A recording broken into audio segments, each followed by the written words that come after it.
temperature's rising. The constant sinks are constantly blasting into the maelstrom. We fall yet again. I hear the call of my squad and my comms. We're getting deep, the force field comes. We neutralize, we head inside. We see the shadow of our goal rise.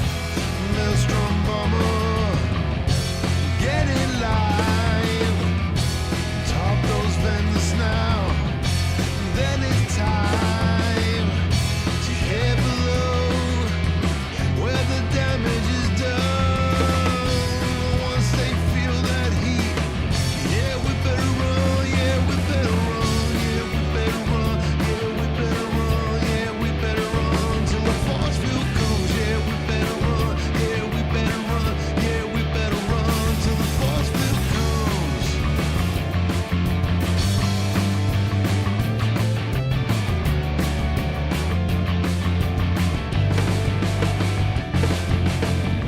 Running cold till the blue lights have passed. Ain't no scythe gonna mess with my task. Watching a wingman trigger that red laser show. Everybody knows that frosty beams hold us safe in the blast. We crawl like ants round this behemoth's ass. Still standing tall against it all. We fly as one to make this titan fall. Maelstrom mama, get in line. Top those vents now. Then it's time to head below where the damage is done.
said join the power.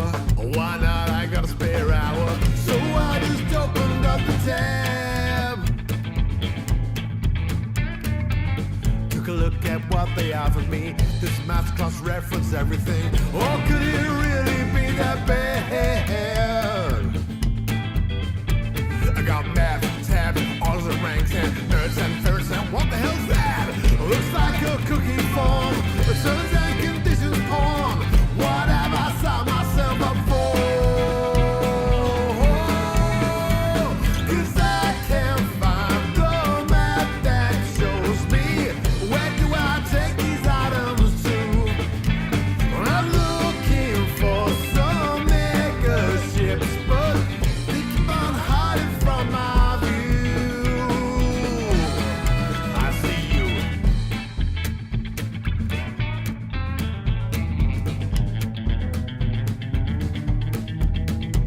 I got points, prizes, my ranking rises. The week starts with a load of surprises.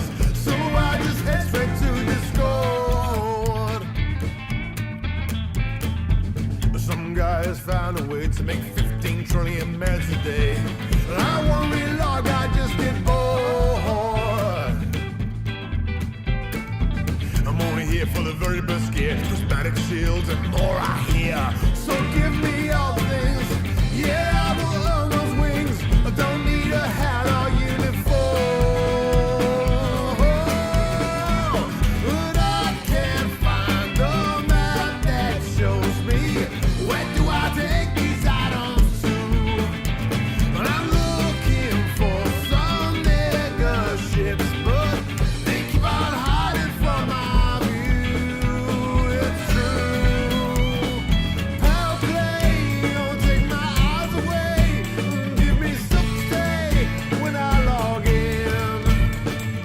Power play, just keep me safe today, so I can grind my way in solo through the list before someone tries to really kick me out.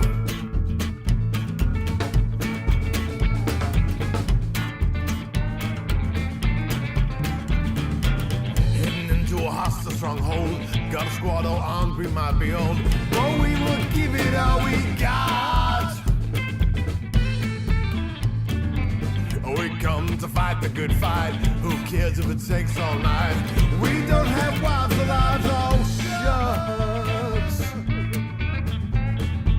My heart fills with hollow squares. I hit something wrong, but I think I'm scared. My fingers shaking wild. I need my meds right now. This is the feeling, this is good. But I can't find the map that shows me where do I take these items to. Gank me, blast.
and welcome to Lave Radio. Greetings and welcome to Lave Radio. Greetings, Commanders. Greetings, Commanders. The show that talks about the universe of Elite and the development of the computer game Elite 4, known as Elite Dangerous, and the fantastic community that surrounds it. Broadcast from a car in the Sidewinder and hosted by a vending machine technician.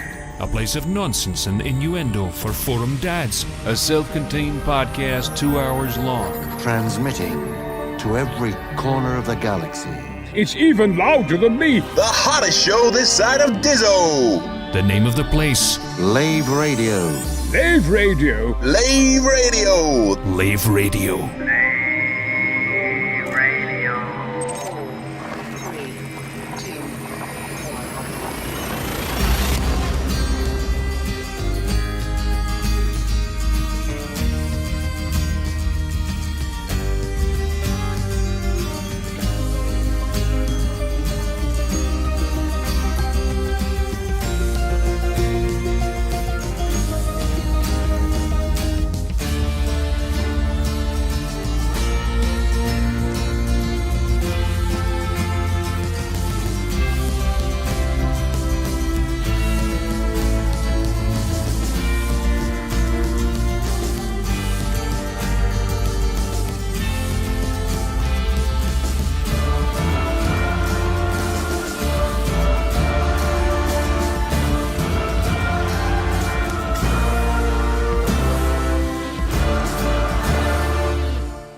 Greetings, Commanders, and welcome to episode 561 of Lave Radio, the show that talks about the universe of Elite Dangerous and the fantastic community that surrounds it.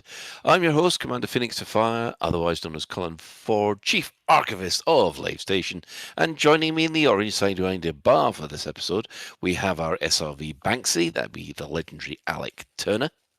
Evening all. Evening. We have our staff liaison officer, that would be Commander Psychic, otherwise known as Claire. And finally, we have our head of health and safety, that's Commander Eighth Levice, otherwise known as Ben Moss Woodward. Yep. So, if you wish, you can join us live. The Chris Mark IV is in Lave Station, and Ben's flying about as well. So you can join Chris in the bar at Lave Station. If you can't get to us in-game, you can also join the Twitch chat channel, which is available through laveradio.com/live.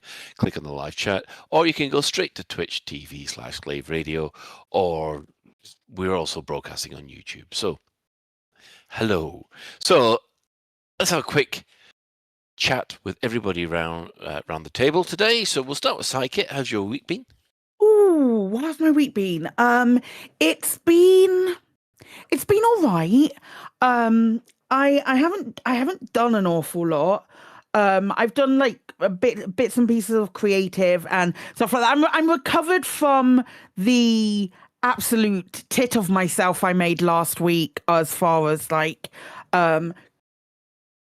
the nerves are slowly coming back into a place where I'm comfortable, which is probably because I know for a fact I've got no other embargoes that I can break at any point at any time. So we're now free, and I can move on into Christmas and just like not worry unless something else sort of drops on my doorstep. So there is that. I feel like just a bit better where that's concerned. As far as like like stuff that I've been up to, I've been playing Elite. I've been like diving into Mass Effect as my comfort game, that kind of thing. Yeah. Because of not just like you guys know everything that's going on. Again, I'm being deliberately vague because I like enunciating words is around certain topics is a problem for me at the moment. That's but fine. there's like I've been diving back into Mass Effect, and I finished. I only played 2 and 3 this time, and I'm about like 10% into 3. But I've not been doing it recently because I've been playing other games, like the new release of the dinosaur game has had its first DLC come out, which was the Wetlands Pack, which has got lots of lovely dinosaurs. 3 lovely dinosaurs as part of the pack, and then another dinosaur was released as a free version. So and lots of other stuff, which is really cool. And I've had to go out building the actual items now, and like building the modular buildings and looking at that. And also there was the toy box update with Planet Coaster. So I've been playing that. I've been doing I made a sci-fi shooting ride, so like big alien space shooting ride adventure thing. I'm like maybe a third of the way into completing that, and it's taken me so far probably about 8 hours to do it. I am a slow builder, but it's important to me that it works. But with that new update, there's loads of like Greeble looking motherfuckers that I can put on walls and shit. Because it's a toy box update, so there's loads of like plasticky lucky things that are kind of innocuous that I can just whack on a wall, and it looks like it might belong on a spaceship. Because I've got in my park, I've got half a Coriolis that is buried, like the shape of a Coriolis, buried in the ground, like half of it, which is going to house a dark ride eventually. But at the moment, it is literally just the walls. It's got no greebles on it whatsoever, because I'm just like, oh my God, that undertaking, it's going to take me years to complete this thing. You know, a bit like it's a big structure that I'm trying to make. So I keep looking and going, oh, maybe I'll start it this time. And I'm like, you know, when you have an undertaking and you're like, oh my God, that's going to be so difficult to do that you will literally pick anything else before you do it. That's kind of what I've been doing. I've also had a couple of auditions for things that I've sent off. So there's been like so much going on. Yeah, like, I feel like I'm now in the point where I can be calm. I was supposed to be going to a Twitch meetup in Cardiff on Saturday, and on Friday night I turned to Chris and I went, I just can't do it. I can't go. I don't have any spoons. I don't have any energy whatsoever, and I'm just like, this year, the end of the year, this end part of the year has been such an utter bastard that I'm just like, we went out to festive, we bought more Christmas decorations. I put nothing up. We've still got our pumpkin lights in the window that are broken. That are broken. The wire did get chewed through, but we've still got those pumpkin lights in the window. So it's just like, oh well. Pumpkins be repurposed into Christmas puddings or something. Well, no, because I'd have to resolder the wires together where my cats chewed them through. And I know Chris has just sent me a message saying Team Pete, but it's just like at some point, and the thing is, they are so close to where I sit normally. They're so like these lights. I literally just have to stand and turn to my right to take them off the window, and I just haven't.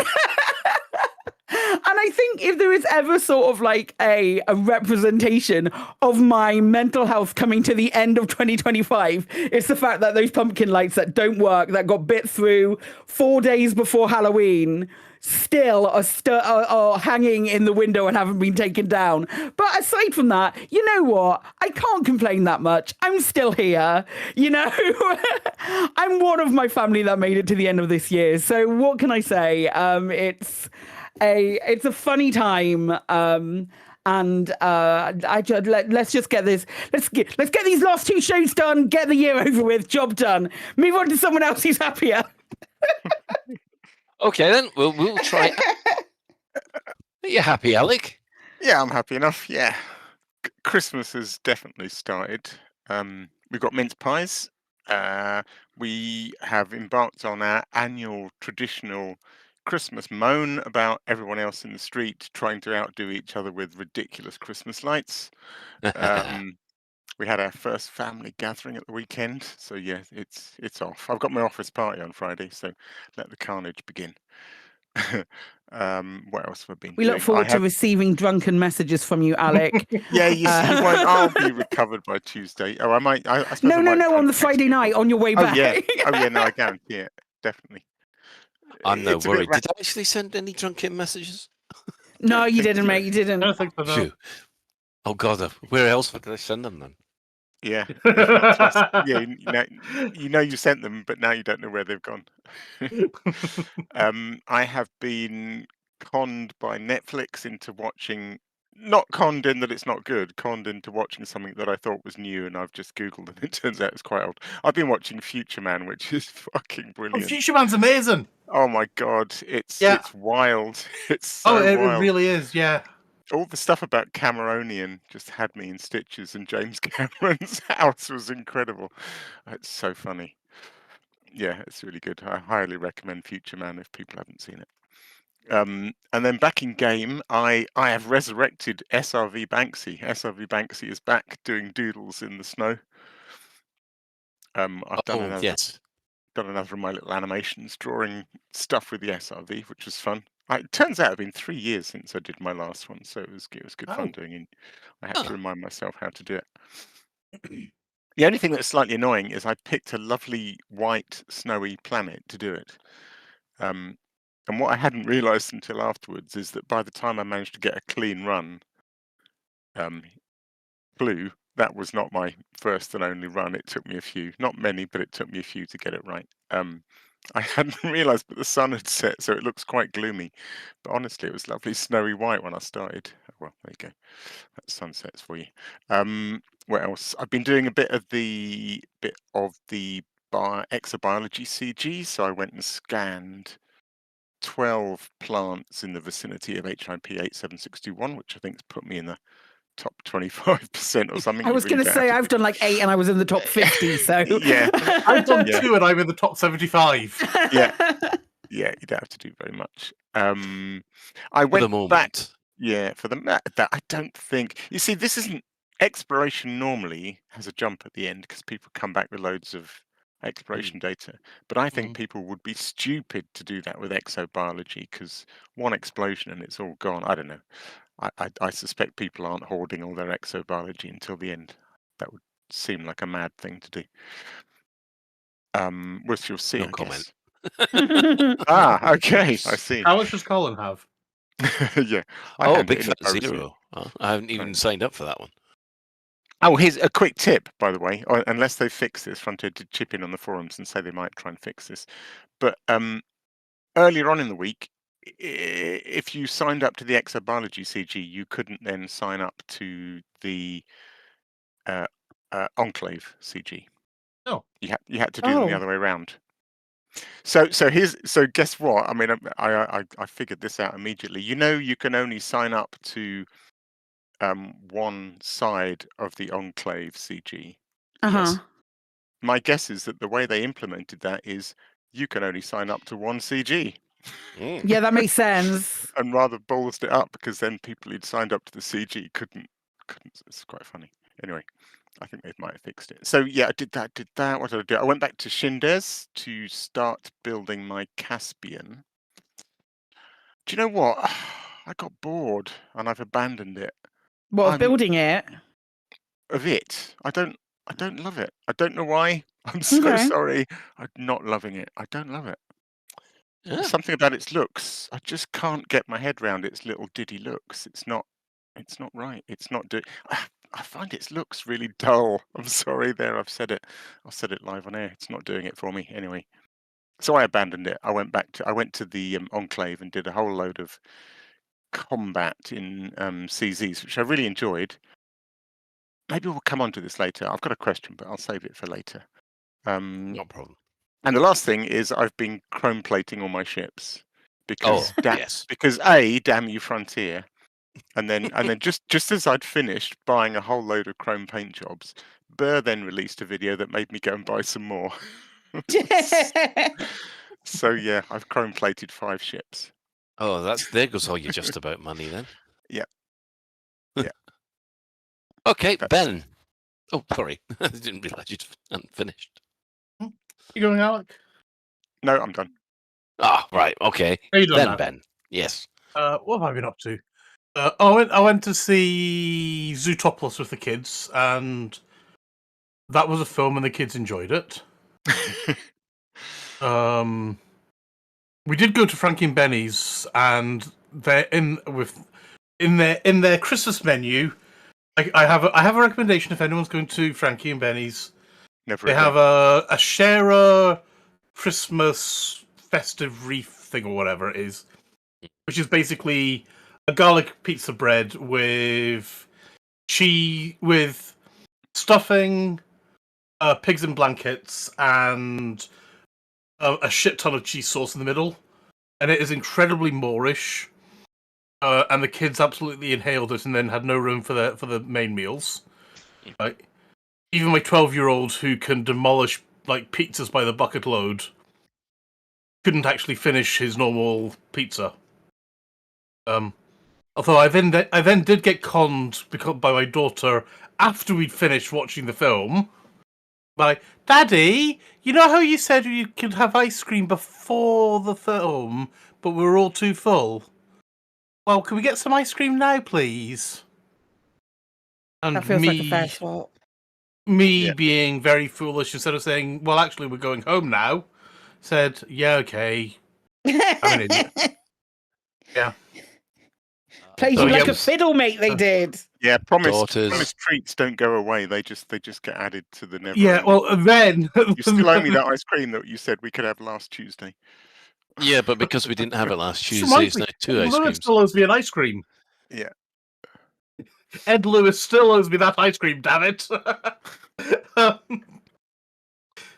But then their eyes were still too big for their stomachs because they're like, no, Daddy, I really, really, really, really will eat the 3 bowls of ice cream. You know, I really will eat 3 scoops. I was like, yeah, I don't think you will. Yeah. But again, foolish me. It was only like, it wasn't that much more extra. Said yes. And guess what? After about a scoop and a half in, they were both feeling sick.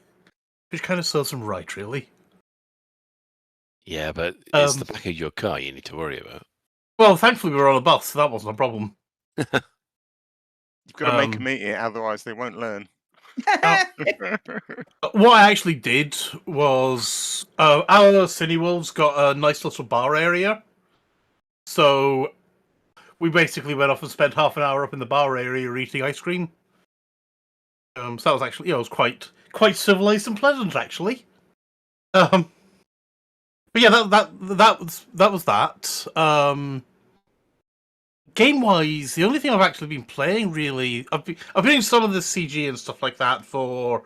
As I said, I've picked 2 flowers, and that is possibly too many. I've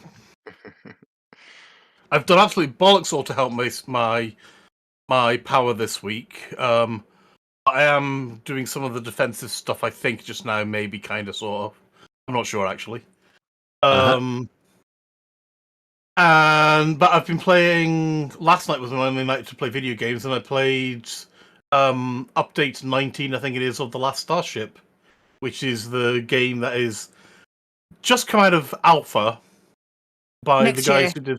It's fully coming out of alpha next year. It's currently officially in beta.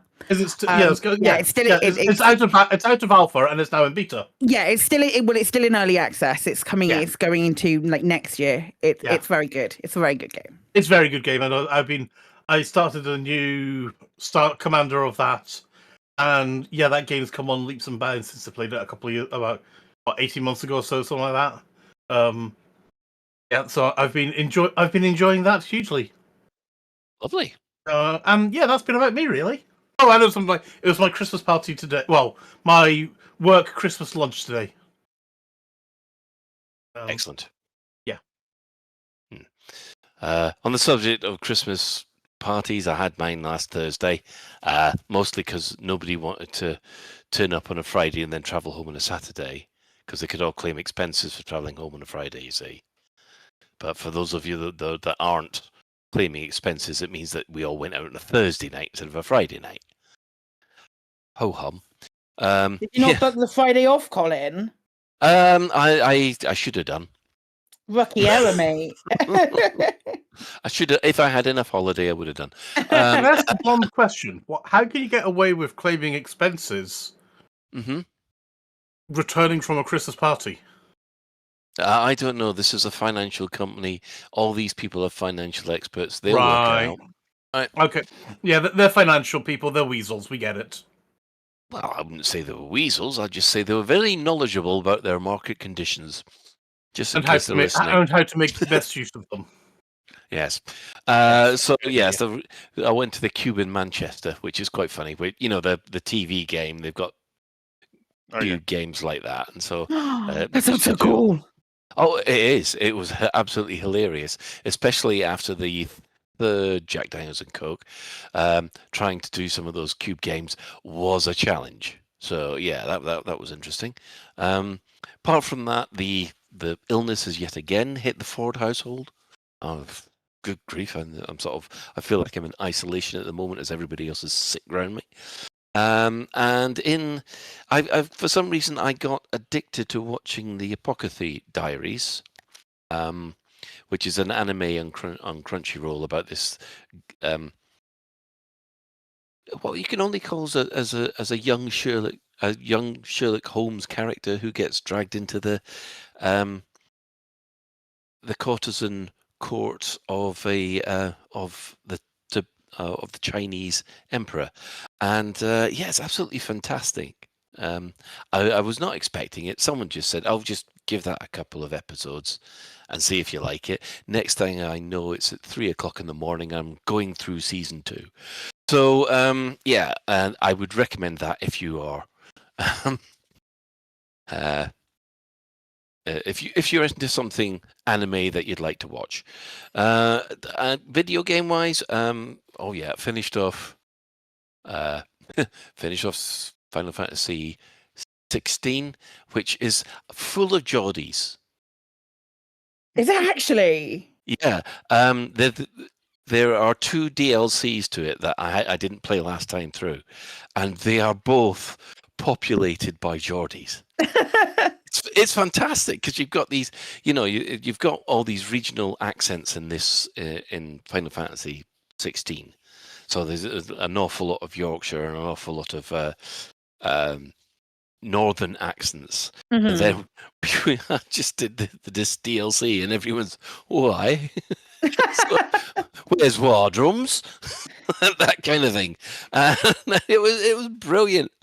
Because I must admit, of all the accents in a video game, it's the first time I've heard them do Geordie accents properly. So yeah, that was reminded me of going to a lot of nightclubs in Newcastle when I was younger. But let's say about that the better. Obviously the CG I've been doing, I've done a little bit of homework, at the moment my current total for one of my commanders is 666. Nice. I don't know whether I really, even though it's 100%, I still want to. Colin accidentally summons the occult. That's the next. That's the Christmas story that Lave has.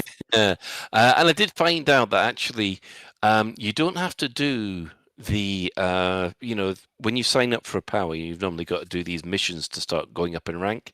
Mm-hmm. Oh, yeah. You don't have to do those missions to still score in the CG. Oh, okay. Yeah, so you can just you can just actually do power play activities, and you will score points against or for. But you won't. I'm assuming it's still correct that you won't rank up until you've done the onboarding. Oh yeah, Okay, you've still got to complete you still got to complete the onboarding before you start ranking up. But if you're just saying no, I just want to score points for the CG, you're fine. Straight out and do that. Cool, nice. So yeah, so that was something I discovered this week, and just hold on, why my iPad has gone unlocked. Right, so let's have a quick look at the development news. What have the devs said this week? Well, there is one little interesting tidbit. Obviously, nothing new because we've had the last update of the year. But Phil W. On Wednesday, the 3rd of December, just gave a new hint because I haven't seen this before. So they've just added this. So the Power Play information panel on the Galaxy map will now display all possible activities which agents can do to undermine, reinforce, and acquire. Activities which have bonuses due to your power's particular ethos is labeled with an ethos bonus. Now, if you wanted to see this before, you would actually have had to drill down into the pilot's handbook and go into the Power Play section, and then you find out what you can do. Kind of. The cool thing I thought, Colin, particularly the timing of it was beautiful, because on last week's show, Chris sort of highlighted this little pop-up and said you can find out what to do, but it didn't used to list everything. And then literally the next day, they clearly listened to the show. The next day, they kind of buffed it to list everything and show the ethos bonus. So it was cool. Excellent. I don't know why it didn't show everything before. What did it show? Just a summary, just the best ones? I can't. I feel like it was like the top 5 things you could do, or something like that. It was really weird. Yeah, it was actually low. It depended on the system. If you were a reinforcement system, it would only show you the reinforcement actions. Right. Okay. And the same with the other ones. So yeah, but then again, they didn't show everything. You're quite right there. There was only a kind of a summary, and they still haven't updated the handbook to remove the stuff about escape pods. Which really, if you're going to remove something, please make sure you remove it all. But grumble. Never mind. Just ignore me. It's one of those things. What about the living manual? That's what I want to know. That living manual. Oh my good Lord, no. Right. Okay. So that little addition is the only sort of dev news we've had. So I'm going to hand over to Alec for the community news. And now to the community coroner.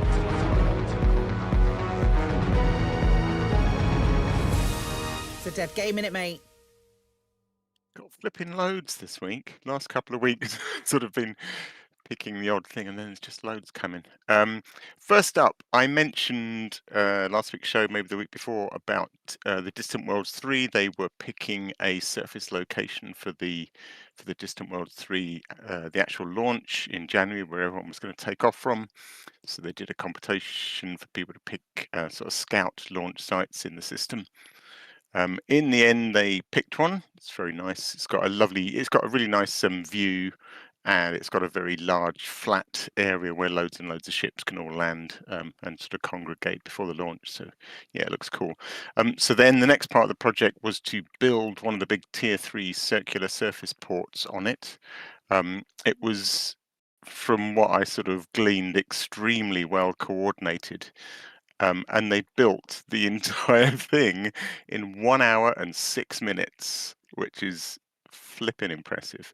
They had about 70 commanders, I think, all coordinated through Discord and stuff, and they had, fleet carriers with all the materials already filled up, I guess. And yeah, so just over an hour to build a big T3 port at the launch site.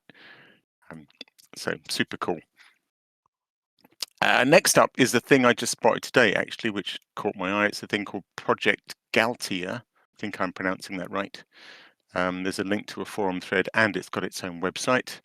And it's basically one of these kind of coordinated colonization projects. A group of people want to try and build a thing, and they've got a squadron, and they're sort of touting for anyone else who fancies joining them and helping them. So it says Project Galtia is an ambitious dream to build a second home for humanity in the Arcadian Stream, a region of the Milky Way approximately 24,000 light years from Sol, east of Sagittae, and 1.6 thousand light years above the galactic disk. We humbly invite any and all federally aligned or independent commanders to come along for the grand ambition of building another bubble, a second Colonia, if you will. So yeah, it looks fairly well sort of organized. They've got some really nice graphics and stuff, and there's a nice website and a nice forum post. So yeah, if you fancy helping a bunch of commanders build another bubble, then Project Galtia may be for you. That looks absolutely fantastic. Pity it's fed and independent. Yeah, it's interesting, isn't it? The federal and independent. allegiance. So I guess if you're Empire or Alliance, you're not welcome. I don't know what's going on there. And both of my commanders I'm using at the moment are Imperial and Alliance, so I'm going to have to skip that one. Ugh. But yeah, looks cool if you fancy doing something. Next up is a video by Dimebot. There's been quite a lot of videos, and obviously we're going to talk about later on the show about the changes to on-foot combat. I sort of picked this one. I watched a few, and I sort of like this one. I think it covers all the points. Dimebot says, alongside the addition of the Caspian Explorer, Frontier have made some pretty significant tweaks and changes to Odyssey on-foot combat. I've always thought this part of the game was the opposite of fun. So, how have these new tweaks changed that? Is it any good now? And yeah, I sort of chose this video because I like the fact that it comes from somebody who didn't like it, and I'll leave it for the viewer to discover whether they've turned around. But it's a good sort of overview of all the changes. Right, item 4. This is pretty stunning stuff. Seemed pretty inevitable, but the Sol to Colonia run has been absolutely obliterated. Is wild, man. Sol to Colonia in 39 minutes and 55 seconds by Commander Steve Falcon. Bloody hell! And it's not just outfitting a decent Caspian, filling it with fuel tanks, and just using in-game routing. Steve Falcon actually created his own route finder, which uses all sorts of clever stuff. He says so one of the things it does is it takes your increasing jump ranges, your fuel is consumed into account, which the in-game plotter doesn't do. So he completely custom wrote his own route plotter, written in C++ with Intel intrinsics and inline assembly for vectorized calculations. Unlike Spanch, it uses an algorithm that's guaranteed to find the absolute globally optimal path for a given ship in search graph. Created the ultimate route finder was the real challenge. So yeah, didn't just engineer a ship and go for it. He threw some proper science in there as well. So 544 light year jump. Yeah, his biggest single jump. I didn't read that Wow. bit. Sorry, yeah, his biggest single jump was 544 light years. Total jumps 46, a mere 46 jumps to Colonia. That's wild, man. He started off with 300. Getting smaller. Started off with 310 tons of fuel, and just a little 1E fuel scoop just for supercharging, because he basically didn't need fuel on the way. So basically, he really did it in one tank. Yeah. Even though it was a bloody massive tank, but still one tank. Yeah, and obviously his jump range just getting longer and longer and longer as he burns through the fuel as well. So it's super cool. That record might actually stand for a while. I was kind of in my head predicting that we'd see a Caspian speed run by some complete amateur, which would get broken fairly quickly. But no, hats off to Steve Falcon. He's really aced it. So that record might stand for a little while. Puts the old Hutton run into place, doesn't it? Yeah, it's terrific. Yeah, it's really cool. Right, next up. Sorry. No, go. Can you still get to what's the record to get to Hutton in more like with one of these super cruise ships? Is it like it's less than half an hour, isn't it? Yeah, I can't remember. Was it the Type? Because they all have slightly different Super Cruise overcharge. I think it's either the Type 8. I think it might be the Type 8 that did it. I think it's around 25 minutes. Yeah. I think you might be right. So I mean, to make it equal, we need to. It's the Cobra that's fastest, according to Apaphis. But to make it equal, someone needs to cut 15 minutes off this to make the. So that it's the same time to Hutton or Colonia. Absolutely. Well, actually, yeah, the Caspian. Someone's got to do a Hutton run in a Caspian, even though you won't be able to dock, obviously. But well, someone probably somebody definitely went out there the other day. Who was it? Was it Sulu? somebody daft went out there the other day. Sulu, there you go. Well done, Sulu. You can't dock there, but I'm sure you knew that. Or can you? Because this is the new Hutton, isn't it? There is a new Hutton, isn't there? Has it got large pads? I'm waiting on chat. It might have large pads. No, I don't know. Anyway, I don't know. Moving on. The next video. So I think I've shouted out VR Florian before. He's got a YouTube series. It's on to about episode 3 or 4 now. As the name suggests, it's VR. He's sort of doing this VR story. But this video, God, I absolutely adored this video. I kind of feel like it's probably one of my favorite videos of the year. It's called Joining the War for HIP 87621 by VR Florian, and it's like 10 minutes of kind of shaky, low-res VR footage, but it's just majestic, and it had several moments that just really made the hairs on the back of my neck stand up. It's just so good. There's something about it's really good kind of cinematography, and you feel like really in the action. And just fantastic angles, like on foot, looking up at. This is the other thing about this video. We've kind of been quite rude about the anaconda over recent weeks, in particular, I feel. And my God, but this video made me fall back in love with the anaconda. It just shows it off to such a epic scale. Yeah, it's really good. It's really worth a watch. If you've fallen out of love with the anaconda, then it might make you fall back in love with it. And yeah, it's really cool. It's really cool. I love it. Gotta make me fall in love with it in the first place, to be honest. It's funny, like it just made me see it in a different light, particularly, I suppose, on the back of the anaconda, on the back of the Caspian, with all its sort of smooth lines and the anaconda, and the Caspian. Just my issue with it is it just doesn't feel as big as it ought to. And particularly this video really makes the anaconda seem like the epic, huge, majestic spaceship that it's supposed to be. I don't know. I really like it. Watch it and see what you think. Speaking of fantastic videos, there's another brilliant one by Commander Regit called Elite Dangerous Cosmic Castaway. Again, I really like this. I haven't seen a video like this for a little while, but it's like really nicely shot and edited, and it's kind of fast-paced stuff to a really rocking soundtrack. So it's I'm not going to say it's easy to make a slow kind of exploration video or something, but there's certainly a hell of a lot less cuts and things. But the kind of editing and cutting to the music on this is superb. It really ticks along, and I need to watch it again, actually, because there's such good shots in it. So yeah, a couple of really fantastic videos this week. And speaking of fantastic videos, we actually there's a new one coming from Commander Ascorbius. So Ascorb has been working on this new video. Is it called Quantum? Have I got that right, Claire? I believe so, yeah. Okay, we believe it's called Quantum. It's not quite out yet. A story of 6 months in the making, with the voice talents of Jack Little, Takoso, Beetle Jude, LCU No Fall Light One, Pete Wotherspoon, Tajana, and Ascorbius, and music from Takoso and Ascorbius, as well as some new visual effects that you've never seen before. And it will be the story of how far someone will go for power and for freedom, and a bunch of other stuff too.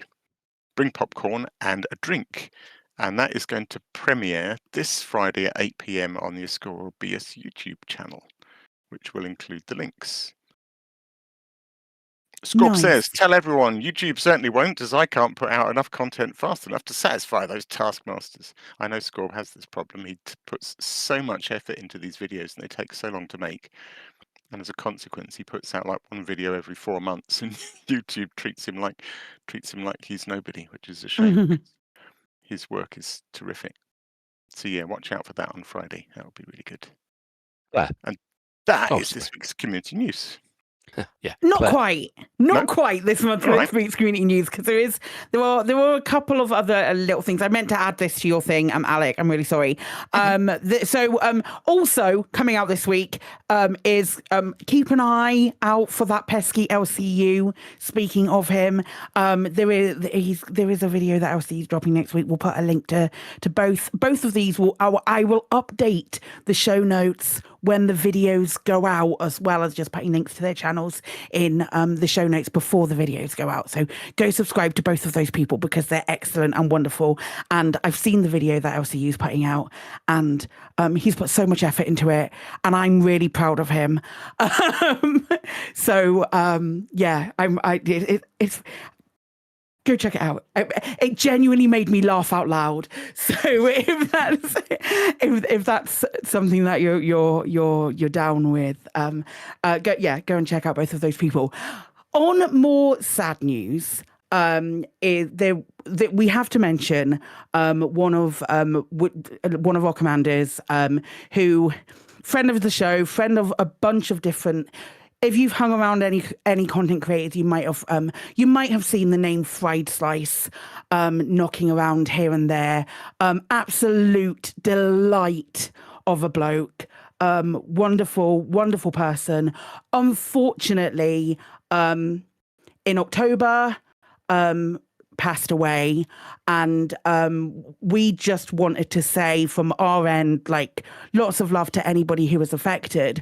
But I would like to just add something from Fried Slice's words. In my Discord, we do a question of the day, not a question of the week. We do a question of the day, and the one a little while ago, one of our questions of the day was like, what's an event that has changed your life? What is one of like your core memories, that kind of thing? And Fried Slice replied with the day that he was told he was terminally ill, and the lens of life changes your understanding of everything.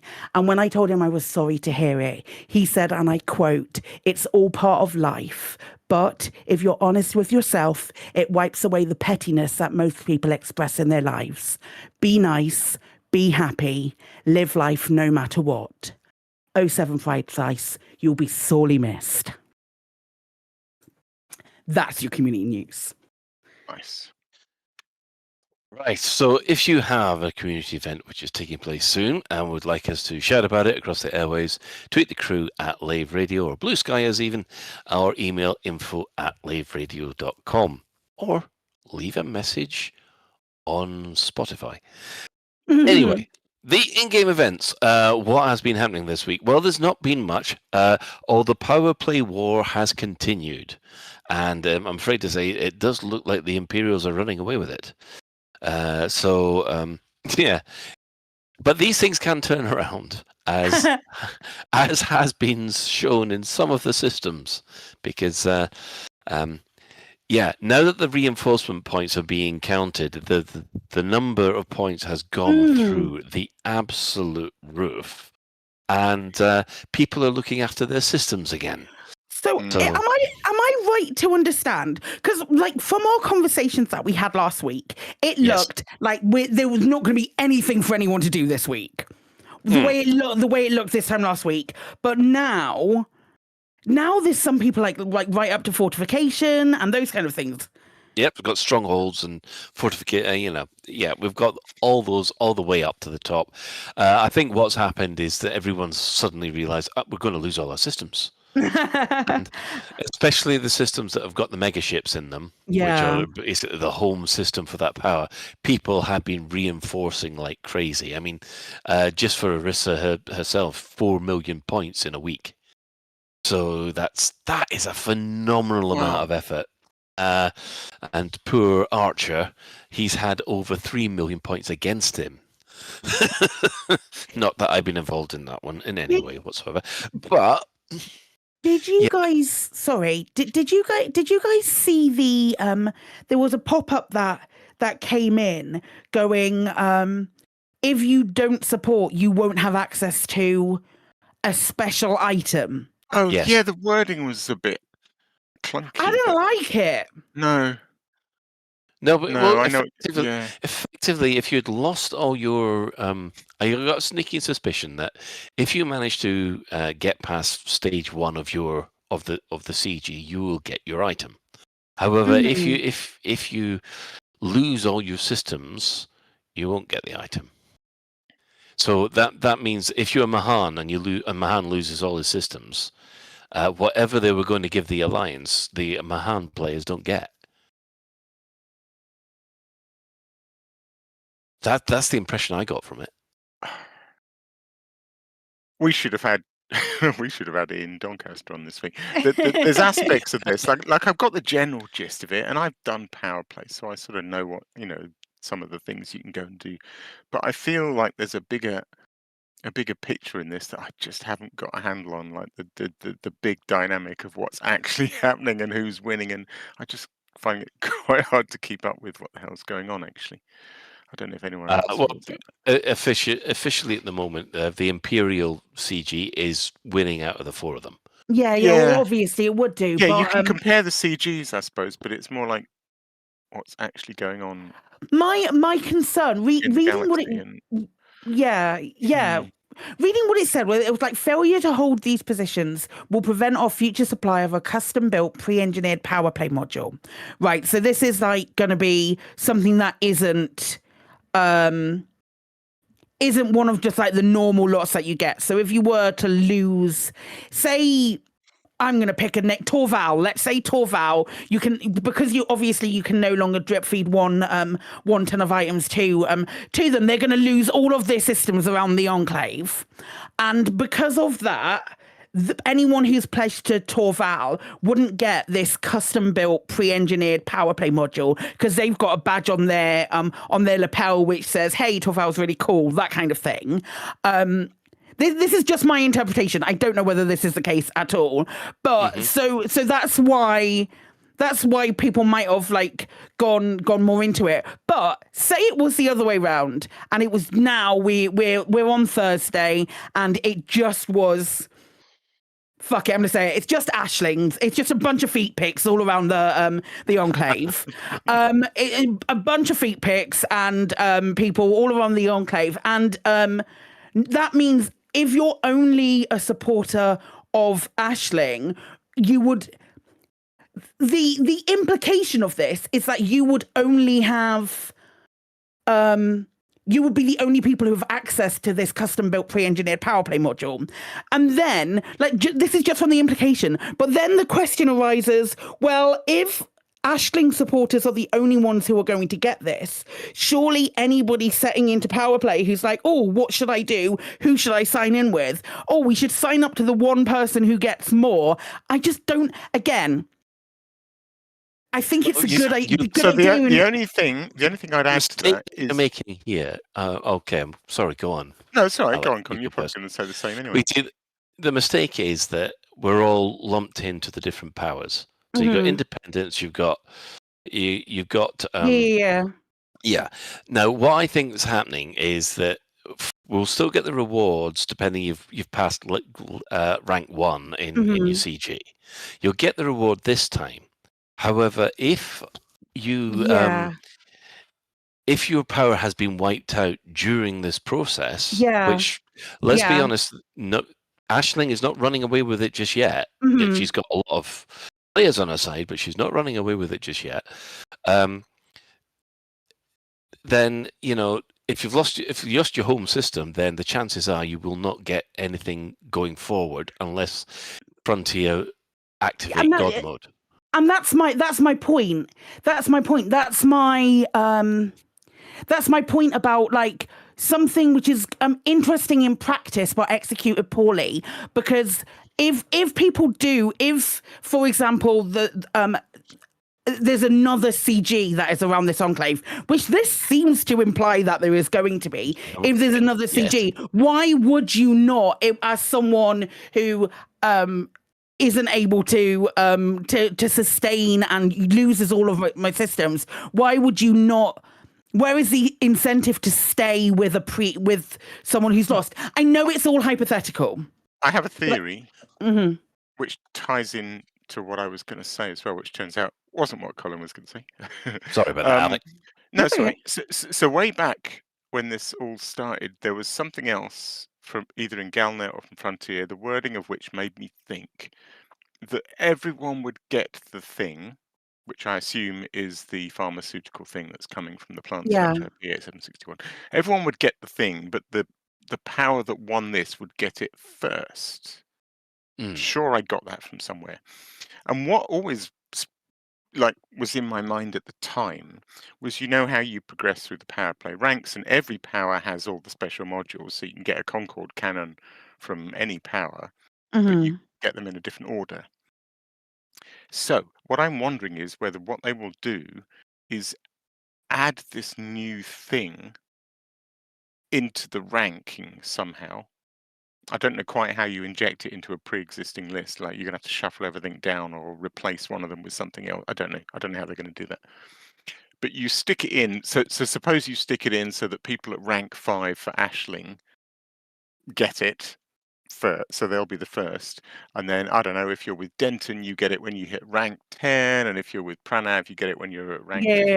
Okay. So they drop it into all the others. That would be quite cool, because if you were with somebody who did quite badly in this CG, and so you weren't going to get it for quite a long time. Nevertheless, if you've got some rank with that power, you might be better off staying with your existing power, because you're still on the way towards getting this because you thing, put like the effort into it. Yeah, no, that makes sense. That makes a lot of sense. than quitting and losing all your progress and starting at rank 1 with Ashling, and the thing's it would still be quite a long way off. It would certainly act as like the buffer, if it as it were, for you not leaving. Not for those of us who don't care, Colin. And I'm not talking about someone who cares immensely about their power and that kind of thing. But those of us who were just sort of like, oh hey, I joked that I completed power play because I hit rank 100, and people were like, that's not what power play means. And I know it's not what power play means to a lot of you, and that's great, and I love that for you. Kudos. But I'm in my opinion, I'm at like 100, so if they slip it in anywhere, I'm just going to get it anyway, so that's not a problem. But that was phrasing. I've got no idea if that's what they're going to do. But like with that as that an example, with that being an example, that's that fits like that narrative, and because I'm rank 100, that's not going to affect me. But like, I don't mind the idea of switching to somebody else and ranking up again. I will miss the added benefit that you get from the plus after 100. After level 100, care packages have so much more shit in it, but that's so much more shit that I get messages from in my my comms messages saying, you've got like 2 days left on this. Do you want to check it real quick? I don't know. I don't understand. How can you switch? Because surely you're in it for the ethos, and like Mate, if you switch, you'd have to give up all your morals and your stance on slavery. And did you miss the bit right at the beginning where I said those of us who don't give a shit? Well, you see, yeah, that is quite true. For example, for my other character, for my Imperial character who I power play with, there is no chance I am going to give up any progress that I made just to get into bed with a different power because my power lost. That commander is ride or die the Emperor, full stop. However, my commander that I signed up to Mahan for, just for this CG, sod him. If he's not able to hold his system, I'll go to somebody else. Whoever can hold their own. So yeah, the point is that if you have power players who are loyal to their power, they ain't going to shift for anything. But as has been pointed out quite eloquently, there are a lot of floaters. who quite literally do not give a shit. So yes. And it all amazing, depends Colin. Amazing. So, moving on from there, I think. Hold on. Can I interject? Oh, sorry. Go on. No, it's all right. It's just one very quick question. Does anyone know if it's possible to do on foot CZs? Nope. For there are on foot CZs there. I know that there are on foot CZs in the Conclave, but they're not power play CZs. They are. Is there any such thing as an on foot power CZ? No, that's how I know that they're not power play CZs, because there hasn't been one. It really sucks. They should Frontier should get on that for the new year when they focus even more on their Odyssey content. Because like I've been doing ship CZs, and I keep thinking, especially given the topic of this week's main discussion, I'd much rather be doing on foot, so I can try the new on foot stuff and get some. Okay, balls. Yeah. So I mean, I must admit, I was quite surprised that the on foot stuff there wasn't power play on foot conflict zones. But admittedly, when power play first came out, I think we're just that excited for the actual power play stuff that that seemed to pass us by, because Odyssey, what didn't seem to, apart from the grabbing stuff from the Odyssey settlements or uploading stuff at the Odyssey settlements, there wasn't really that much Odyssey content with it.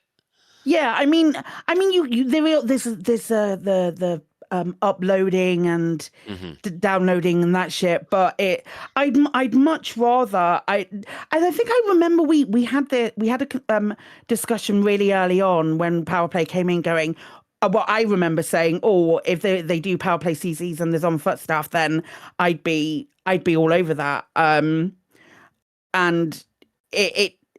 it feels like, it does feel like if they're going to do it, now would be around this time would be a really good time to do it, sort of alongside operations and that kind of thing. I definitely agree with that. Definitely. I mean, I must admit, when I don't know about you guys, but the first time I went round the Enclave, I was there. I think I've actually got this recorded on my my Twitch stream. So I was there looking for Odyssey settlements. I was going to the point of interest. I think it was the first week or so that the CG had started, and there weren't any Odyssey settlements. I think they only been added later. Yeah, and I think they've been added in the last, since the Caspian. Maybe the Caspian update, because I was there going, oh, I really want to do some Odyssey on foot stuff to undermine a couple of places, because I absolutely love doing that now. But there weren't any Odyssey settlements to do it, and I was there going, oh, that's disappointing. But yeah, and then all of a sudden, this time there seems to be at least one Odyssey base in each system, which I thought was interesting. Anyway, so I guess we'll talk about the rest of Power Play, which has been happening outside the bubble.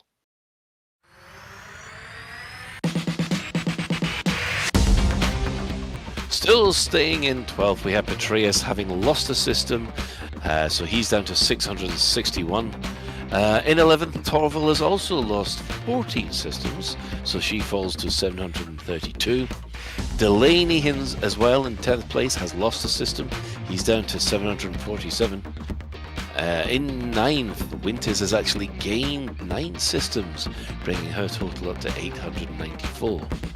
In 8th, Antal gains 4 systems, bringing his total up to 1,097. And in 7th, we have Kane gaining 10 systems, bringing her total up to 1,133. In 6th, Archer gains 7 systems, bringing his total up to 1,156. And Grom gains 6 systems, bringing his total up to 1,319. In 4th, Lee Young-Ru gains 5 systems again, and it brings his total up to 1,485. And in 3rd, we have Arissa, who has gained 2 systems this week, bringing her total up to 1,734. Mahan gains a single system, bringing his total up to 1,824. But still, with an extra 14 systems, we have the number 1 place, the Blue-Haired Princess, Aisling Duval, up to 2,232. And that's your Power Play rankings this week. No big shifts then. No big shifts. Although if you want to see complete Imperial incompetence, you can always see me trying to get rid of an Aisling satellite outside the home station for Arissa, and accidentally pressing the wrong button, shooting the station. I saw that clip. I wondered what you'd done. Were you supposed to be deploying your recon limpet? Yeah, I was supposed to fire off the rim quickly, and then that's funny. Zap. Oh no, Colin! Oh, with appropriate language as well. Good. I'm happy for you. Because I don't know So, about anyone else, but that's been my routine. Is I go out, I do the CZ. When I run out of ammo, I go back to the nearest station. And especially if it's Ashling, but if it's anybody other than my own town, then I immediately convert all of their hollow ads to Antal. I love you guys, especially if it's Ashling. Is my favorite thing. Yeah. Oh, there was one station. You know, some stations have more hollow ads than others. Yeah. And it must have had like a dozen Ashling hollow ads.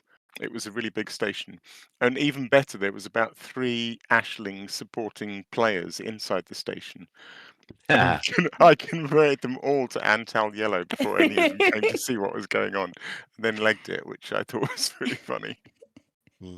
Well, yeah, and I actually attacked another player. It was an open, and they were a different power. And yes, and I have said that, you know, if you're in open, you can, and if I'm in my power play commander, yes, you can have a pop at me. I won't hold it against you, but don't expect me to hold back against anybody else. Did they have a go at you for being a ganker? No, they ran away. That's fine. You can run away. That's a valid tactic, yeah. It's absolutely valid. I'd run away. I can't fight. I want PvP to save my life. I ain't spending my time learning how to do that shit. But yeah, absolutely. The Brave Sir Robin is a valid tactic. 100%. Yes. Start the coconuts. So that brings. Is that the Panther Clipper again? I don't know. It's a more chill soapbox when it doesn't really matter. I need to get a coconut sound effect, for fuck's sake. Right. So that brings us to this time of the week again. Store alert! In the bi-weekly newsletter, here come paint jobs for your art. In the bi-weekly newsletter, here come paint jobs for your art.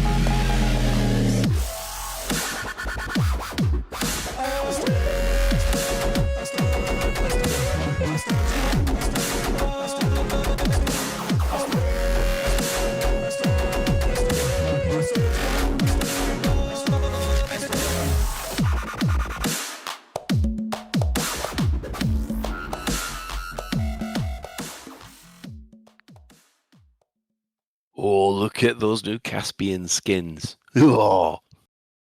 Yes, the chrome and the golden Caspian skins have just arrived. Yeah. They are. I'm so tempted. I am so tempted for the chrome one. It looks really nice. It's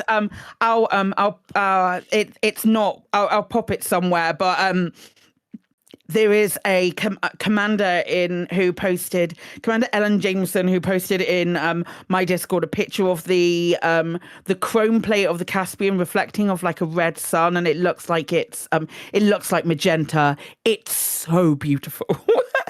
It's such a good picture. It's made it. Oh, they're pretty in it. Yeah, I said at the start of the show, I've bought a lot of chrome this week. It does look so good. I know I've got enough for one chrome, and I'm there going, do I really want to spend that money? And yeah, I'm going to. I just know I'm going to. So Did you okay. see Witch Space News this week? Because I did literally go immediately. I'd watched it go and buy the chrome for the Panther Clipper. The Panther Clipper looks incredible in chrome. Yeah.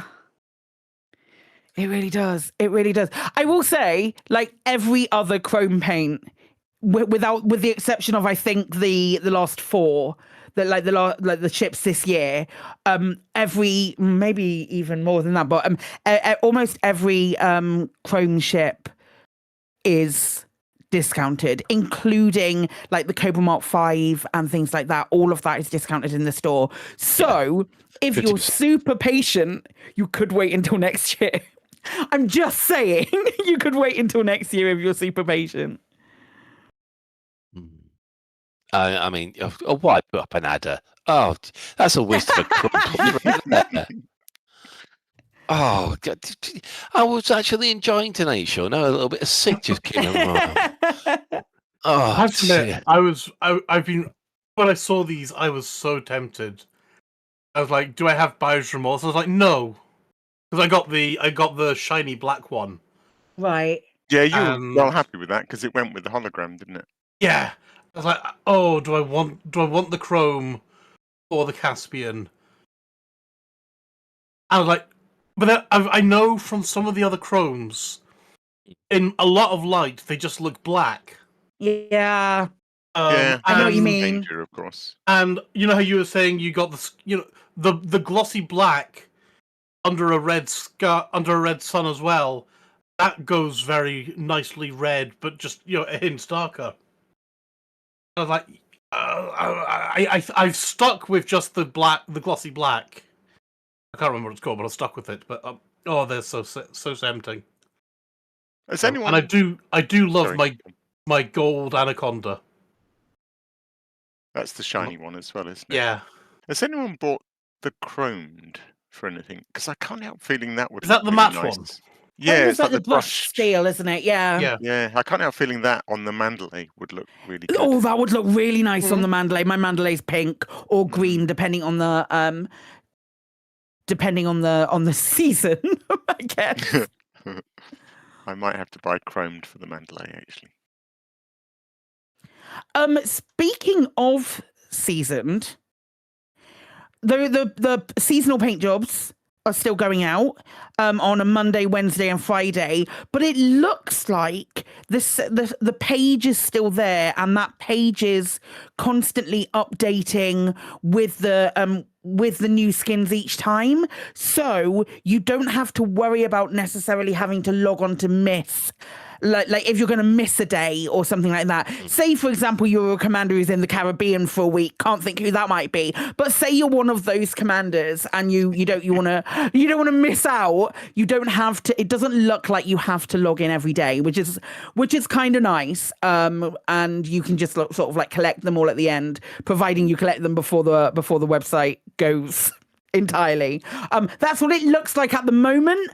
Do not quote me on that because that might not be the case.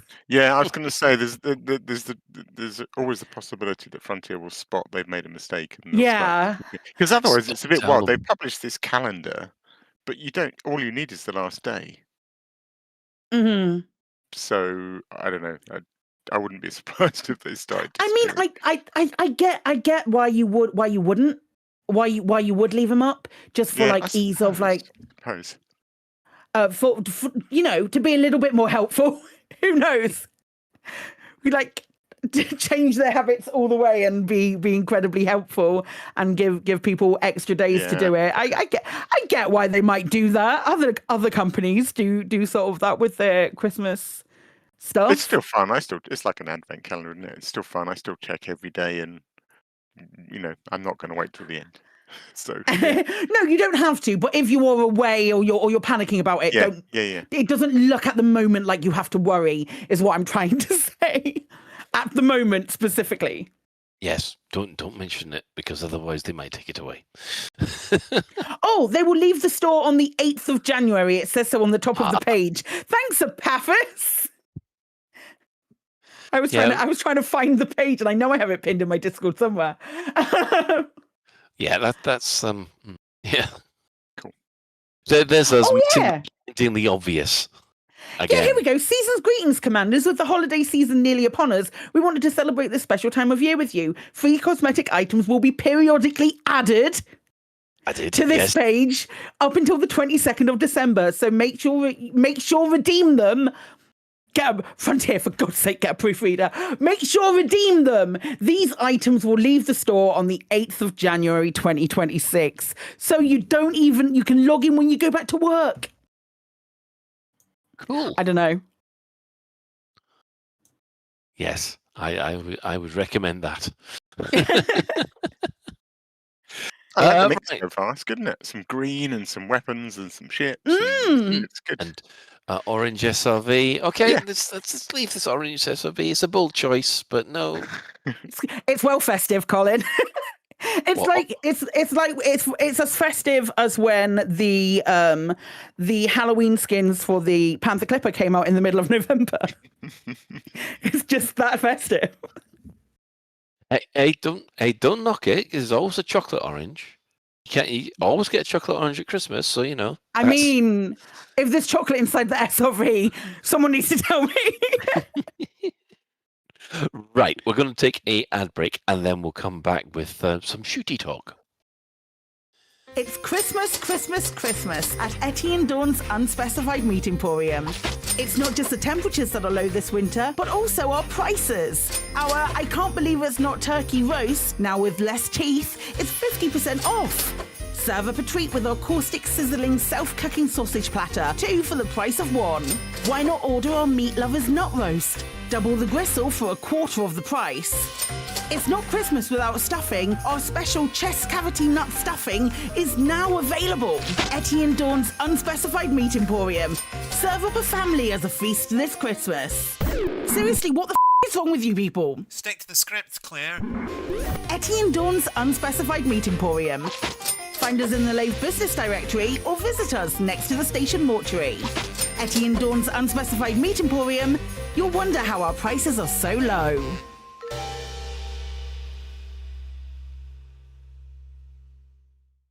Hey there, Commander. Are you tired of transporting bulky containers of water everywhere? Wish there was a lighter, more convenient solution? Introducing dehydrated water. With our groundbreaking technology, we've removed all the excess moisture, leaving you with a compact, easy-to-transport solution. Our patented, groundbreaking process extracts 100% of the H2O molecules, leaving you with pure, unadulterated nothing. Get yours today. Available in convenient single servings, family size packets, and for a limited time only, the Jumbo Empty Jug Edition. Buy it now from your nearest Starport. And now, introducing our sparkling variety with our new patented glitter sachets. Dehydrated water, the future of hydration. Warning, must add water to activate. Do not attempt to consume dry. We all know what it's like. You're busy managing your settlement when suddenly the alarms go off. Oh no, not again. That's right. A commander with a Federation naval rank of Admiral, an Imperial King no less, has landed in a ship worth over 100 million credits and is killing all your staff, while they look around for a 10 credit adhesive to glue an upgraded scope to their 100,000 credit assault rifle. They fly away with their super glue and you're left with a problem. How are you going to get your agricultural plant back up and running? How am I going to get my plant up and running? How are you going to find staff at short notice? How am I going to find staff at short notice? How are you going to deal with all those bodies? There's bodies everywhere. And I've stained the carpet. Wonder no longer. Call Aries Crime Scene Cleanup Services. Hello, I'm Harry, from Harry's Mine.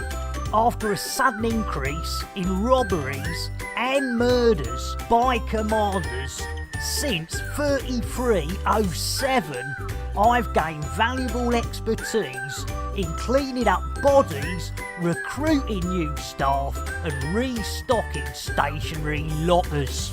Now you can benefit from my experience by signing up to our Crime Scene Cleanup Service subscription plan. That's right. For only a small monthly fee, when your settlement alarms are activated, our rapid response cleanup crew will be dispatched, along with our patented Cadaver Scoop 150. The Cadaver Scoop 150 can be mounted to surface reconnaissance vehicles and skimmers to make tidying up your settlement a breeze. Wow, the bodies are gone. Our recruitment team has potential new employees on standby across the galaxy, ready to fill your vacant roles in security, logistics, administration, processing, and more. My plant's operational again. Thanks, Aries Crime Scenes Cleanup Services. Aries Crime Scene Cleanup Services. We'll have your settlement as good as new before the next ship arrives. Cadaver Scoop 150 disposal bags sold separately. Excellent, and welcome back. Right, well, as you all know, as part of the Caspian update, they made some changes to the on-foot mechanics, mostly the on-foot combat. Now, we know that there's been changes to the AI, which means that your AI opponents or NPCs will now dodge around, jump around, and act far more intelligently than they ever did before. And also, your weapons do more damage to the appropriate opposing type than they did before. So there's less weapon swapping, and there's an awful lot of speedy draws and things like that. Now, all these things individually don't sound like much. However, it must be said that the reaction to this has been overwhelmingly positive. I don't think I have come across any content creator so far who has said anything negative about this. Now, I was watching the Massively OP podcast doing an Elite Dangerous stream. And normally they do fly the ships, but because this was released, both of them decided to go for some on-foot action, and they absolutely loved it. I mean, we're not talking up there with Destiny or your full FPS shooters, but the improvements were phenomenal as far as they were concerned, and they were going to do a lot more CZs. So we'll just quickly go around the team if you've done it. So, Psychit, this is your area of expertise. This is my baby. This is my bread and butter. This is where I started when I was a wee whippersnapper, and my then boyfriend was turning around and going, "Hey, hey, I need to give you. You need to have a username for to play Counter-Strike. What I think I'm 1.5 then. You need to have a username to play Counter-Strike. What do you want it to be?" And that is how Psychit, the name Psychit, was born. Literally came from starting to play FPSs, and it was all I played for a very, very long time.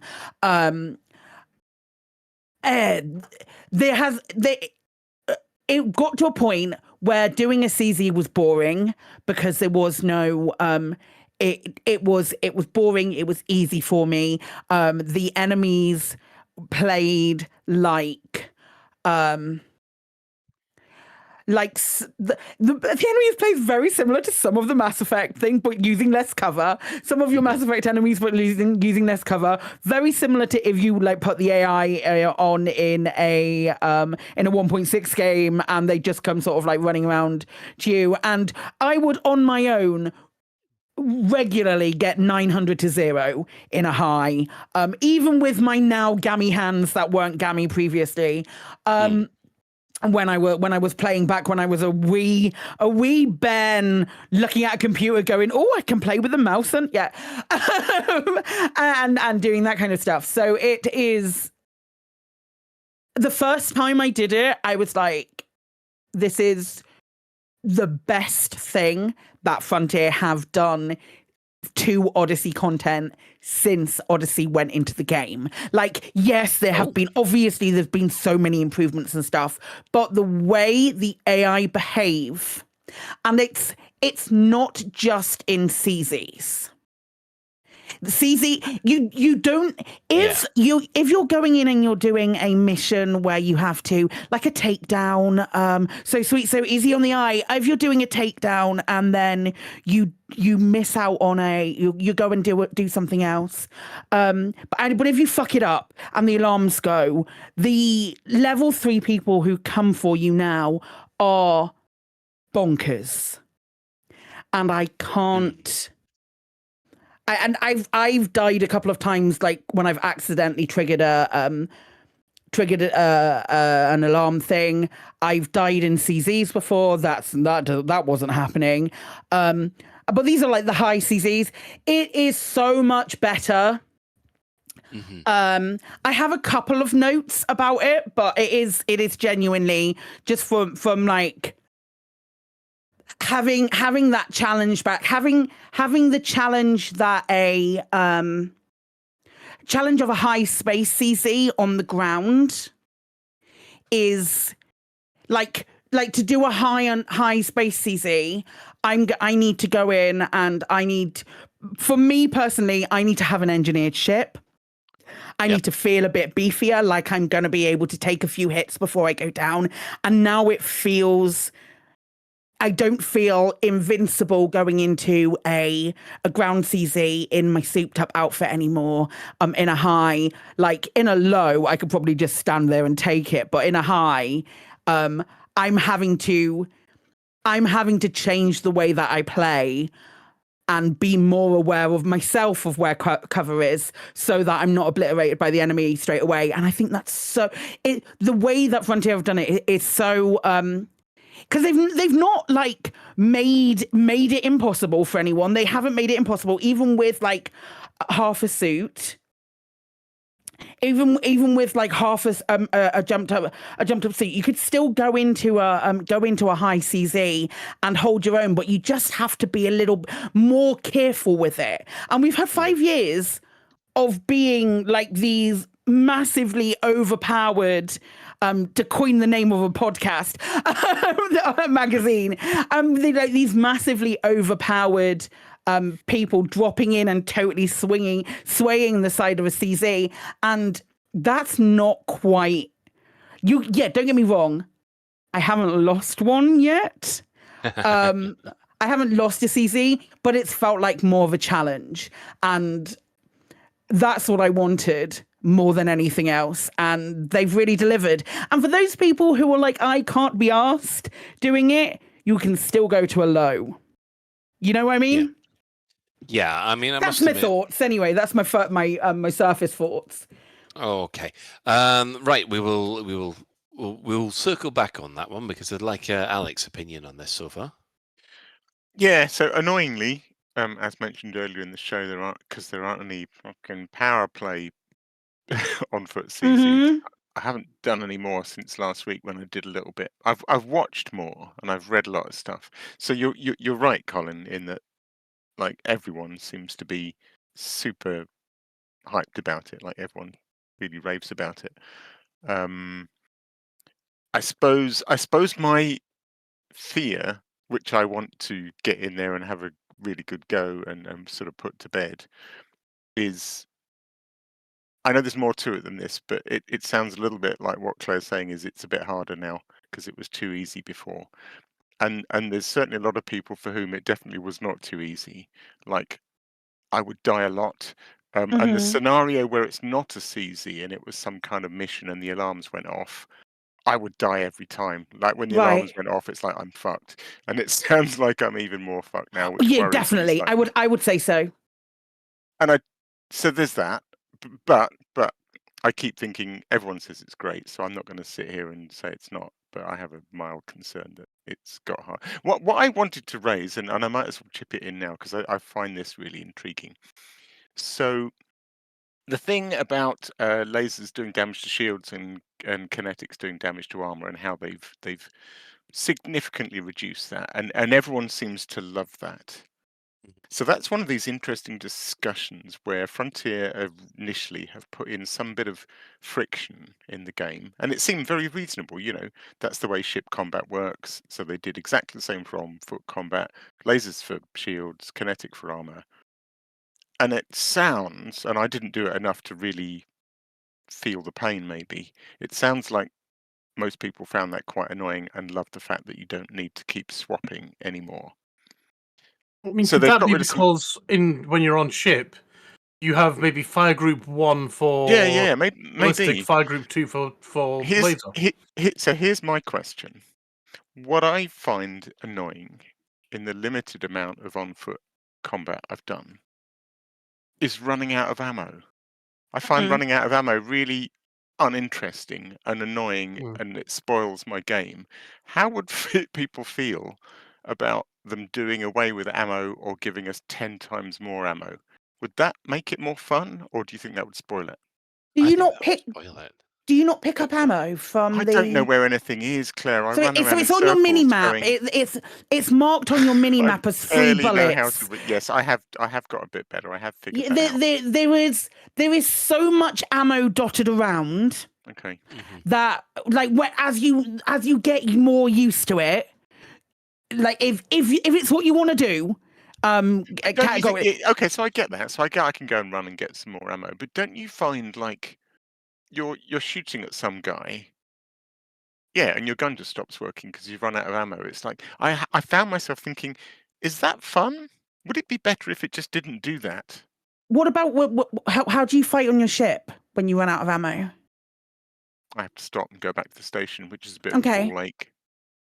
So do you want always to have ammo in your ship? Well, I don't know because I don't mind friction in games. I think friction is good. I like realism. I like immersion. I like all that stuff. So it's almost a sort of hypothetical question for the group, rather than saying I actively want it. Yeah. But it just crossed my mind. Would it be more fun if you didn't run out of ammo, or would people hate it? Personally, I think I would hate it. I mean, it does give you the advantage of because at the moment when they said, "Oh, your weapons don't they do a pretty similar damage to both armor and shields now." Mm-hmm. There is still the advantage of it's actually quicker to swap out to the second weapon on the Devastator suit than it is to actually reload. So if you've run out of ammo with one, you swap the gun. Whereas before, but one thing that this really does help is that actually running around in the engineering suit isn't as scary as it was before, because you know that the gun can handle both damage types. Well, before you were running around with either a high-powered rifle or a high-powered laser, and the opposite sidearm, which was a pain in the bum. But or the plasma sidearm, which did everything. But what I do is destroyer rules, which is basically as soon as I see one of those ammo crates, I just fill up anyway. Doesn't depend if I've fired 2 bullets or whether I've almost out. I will always just top up no matter every time I see it. Mm-hmm. So, yeah, that's my thoughts. Interesting. It was just a thought. I will say, I mean, I'm doing some combat just now, and it takes a lot longer to use up your multi-cannon ammo than it does to use up your FPS ammo. They've adjusted and I'm wondering that. if that's part of your point of contention kind of thing. Why is maybe you don't care so much? I don't know. I just found myself running out of ammo a lot and thinking this isn't fun. Would it be better? Would it be more fun if there were no ammo limits? I think it is a case of learning where the ammo crates are. Yeah. But trust me, once you get into it's a habit that you have to learn, because I remember that right at the very beginning I was running out of ammo all the time, especially the laser. For some reason, the laser would always run out quicker than the kinetic, and because you run around with that because you're expecting to come across shields. That's why you have the laser out. So even if they don't have shields, you will shoot initially, so you will lose some of the ammo from the laser first, and then go, oh shit, no, it's kinetic, and then switch it around. I do find that it's still beneficial to use laser on shield and kinetic on it definitely still works in your favor. It's not as punishing to not anymore. Yeah, makes sense. So Ben, you've had a try of it. Yeah, what are your impressions? Very much, obviously, like Alec and Sai have said, that I've done. I don't know if I've done less than Alec or not, but I've not done a hell of a lot of on-foot combat. I think I've got some grade 3, maybe some grade 4 stuff. And most of it's been bought from the shop rather than engineered and engineering and everything like that. I find myself quite happy going into the low zones. Yeah, that's all fine and dandy. But like Sai was saying, the second I fail my stealth check doing an on-foot mission, these guys just seem to materialize out of nowhere, and I'm dead. I don't know. I can be hiding on the roof of a building, which used to be fairly safe, And I'm hiding up there going, you didn't see me, forget about me, I'm not here, la la la la la. And they're like, no, he's up there, go kill the bastard. And I was like, damn it, I wanted to go get some cat videos. Oh no, that's bad because that's where I hide. Yeah, I must admit, right at the very beginning when Odyssey first came out, I got scared of doing stealth missions because I knew I would always get caught. Then I've got the feel for them, and now this has now put the fear of God of me doing stealth missions in again. Is that good then? I'm going to give it a try, but yeah. It is scary. It is when it goes wrong, it goes wrong, and they will absolutely just flip in. Come for you. The tier threes are mean. I have noticed that the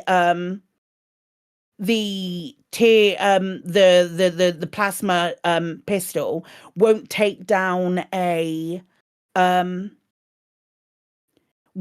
shields, like a 5-bar shields all the way anymore. I have noticed that when it used to, the same gun in my hand used to do that. But I'm not bothered by that. Like it is fun, and it's friggin', it's a lot, Cole. Yeah, I mean, I think I'm going to have to knock myself down a level just until I get the hang of where the new thing is, which is, it's not an admission that I'm rubbish anymore. It's just that the AI, the difficulty level's gone up a little. Yeah. I have to adjust. It now more accurately reflects Elite. In my opinion, it now more accurately reflects Elite Dangerous on the whole. Whereas, if you went into a high CZ anywhere, you would be concerned about that. You know what I mean? Yeah. I mean, highs should definitely be difficult for people. Even for people with that are reasonably good at it and have mediocre engineered gear. Yeah, it shouldn't be. It should feel taxing, and that's not to and I should say dismiss as anyone well, who feels that way. And I should say, and I meant it to be a positive when I said it on last week's show. I did manage to complete a low CZ, so my point there was like,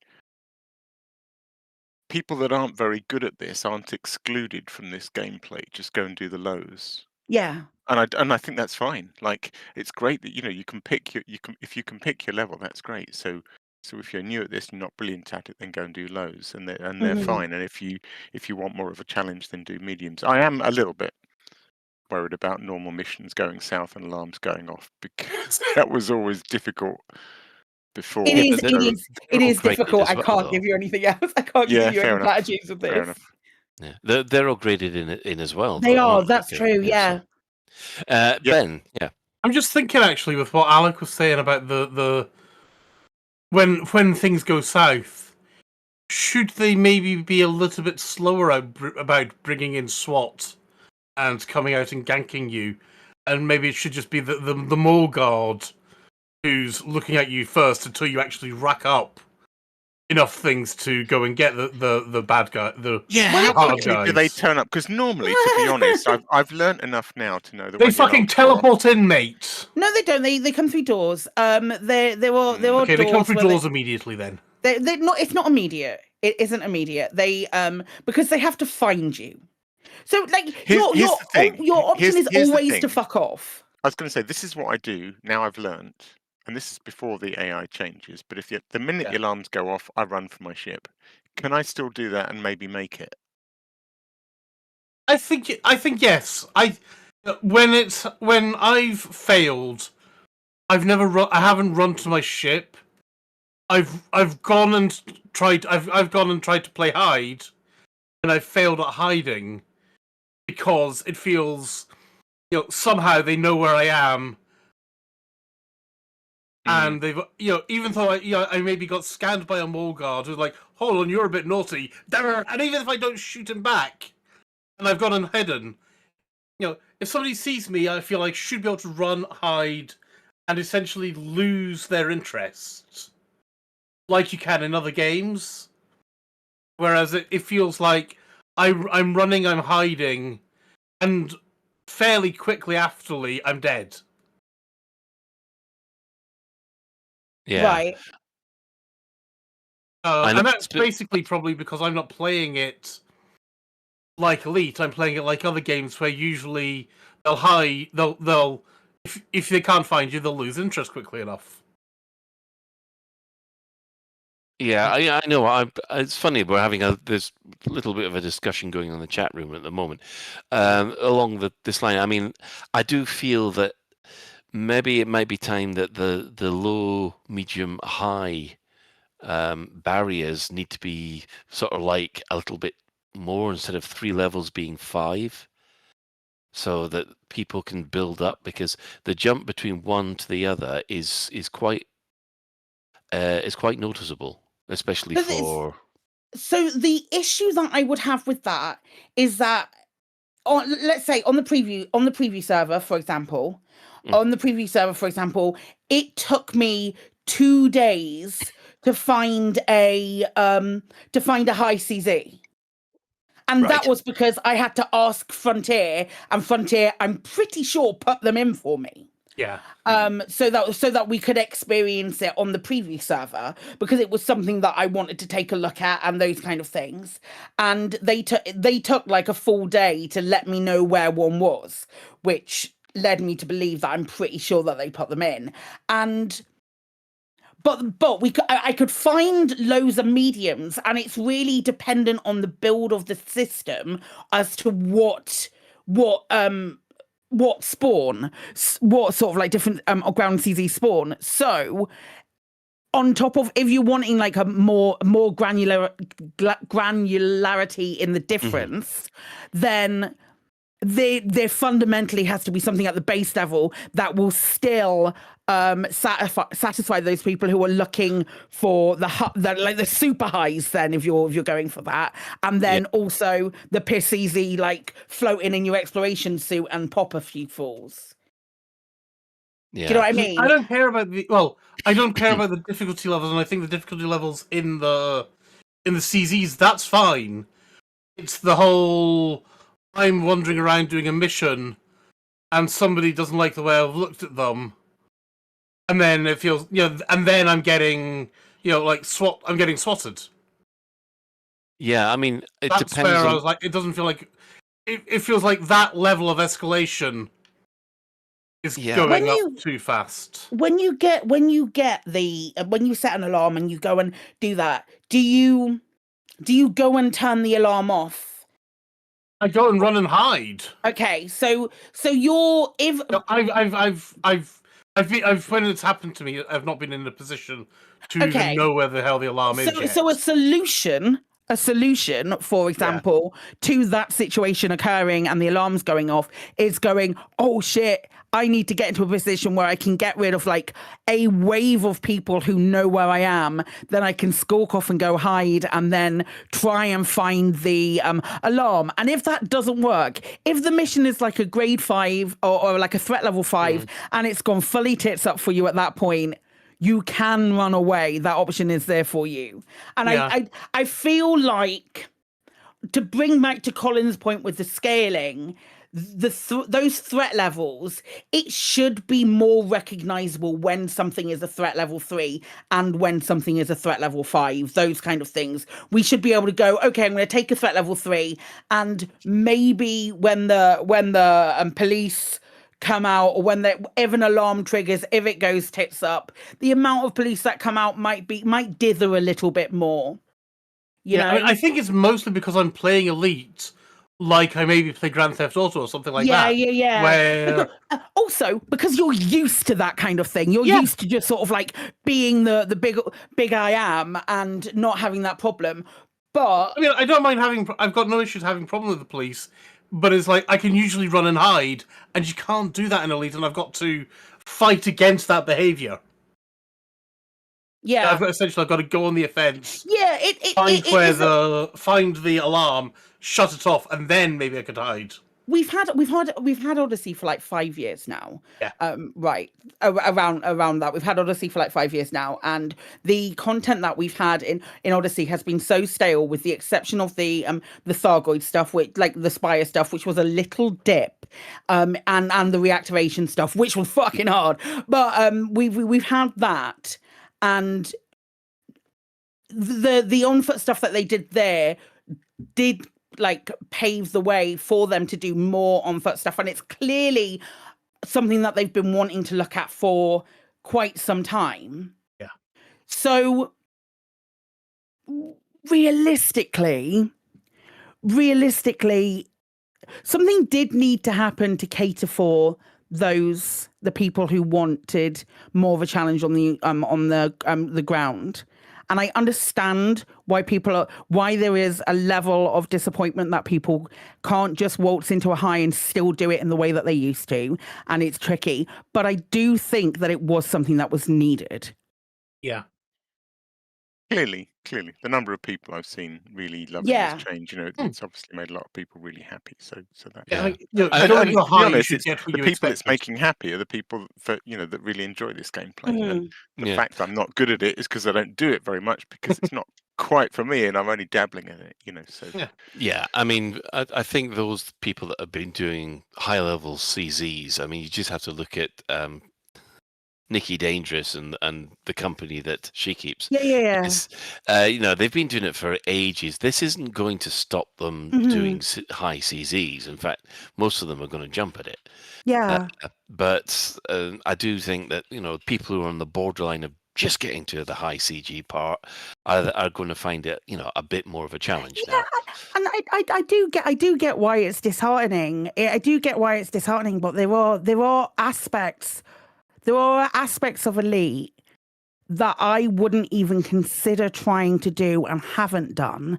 And I would say, especially like in the last few years, specifically around talking about like hydras and stuff along those lines, I wouldn't go and do that. That's a level of difficulty that I'm so chuffed for the people who have managed to complete stuff like that. That ain't for me.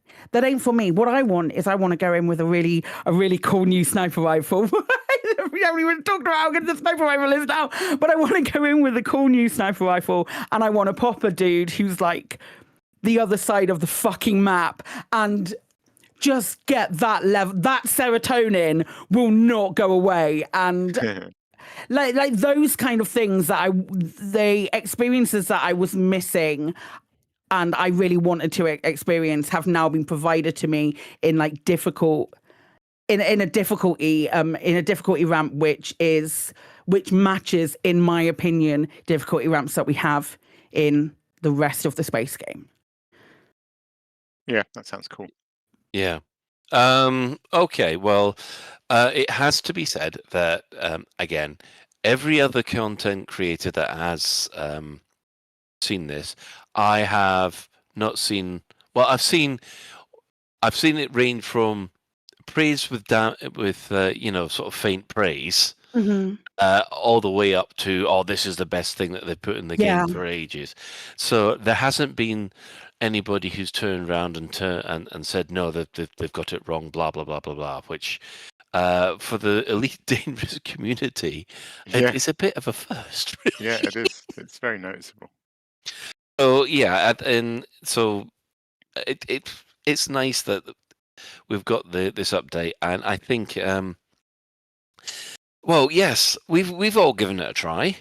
So Psychic, we asked everybody else, didn't we? We did. We didn't get that many responses. I don't know if there's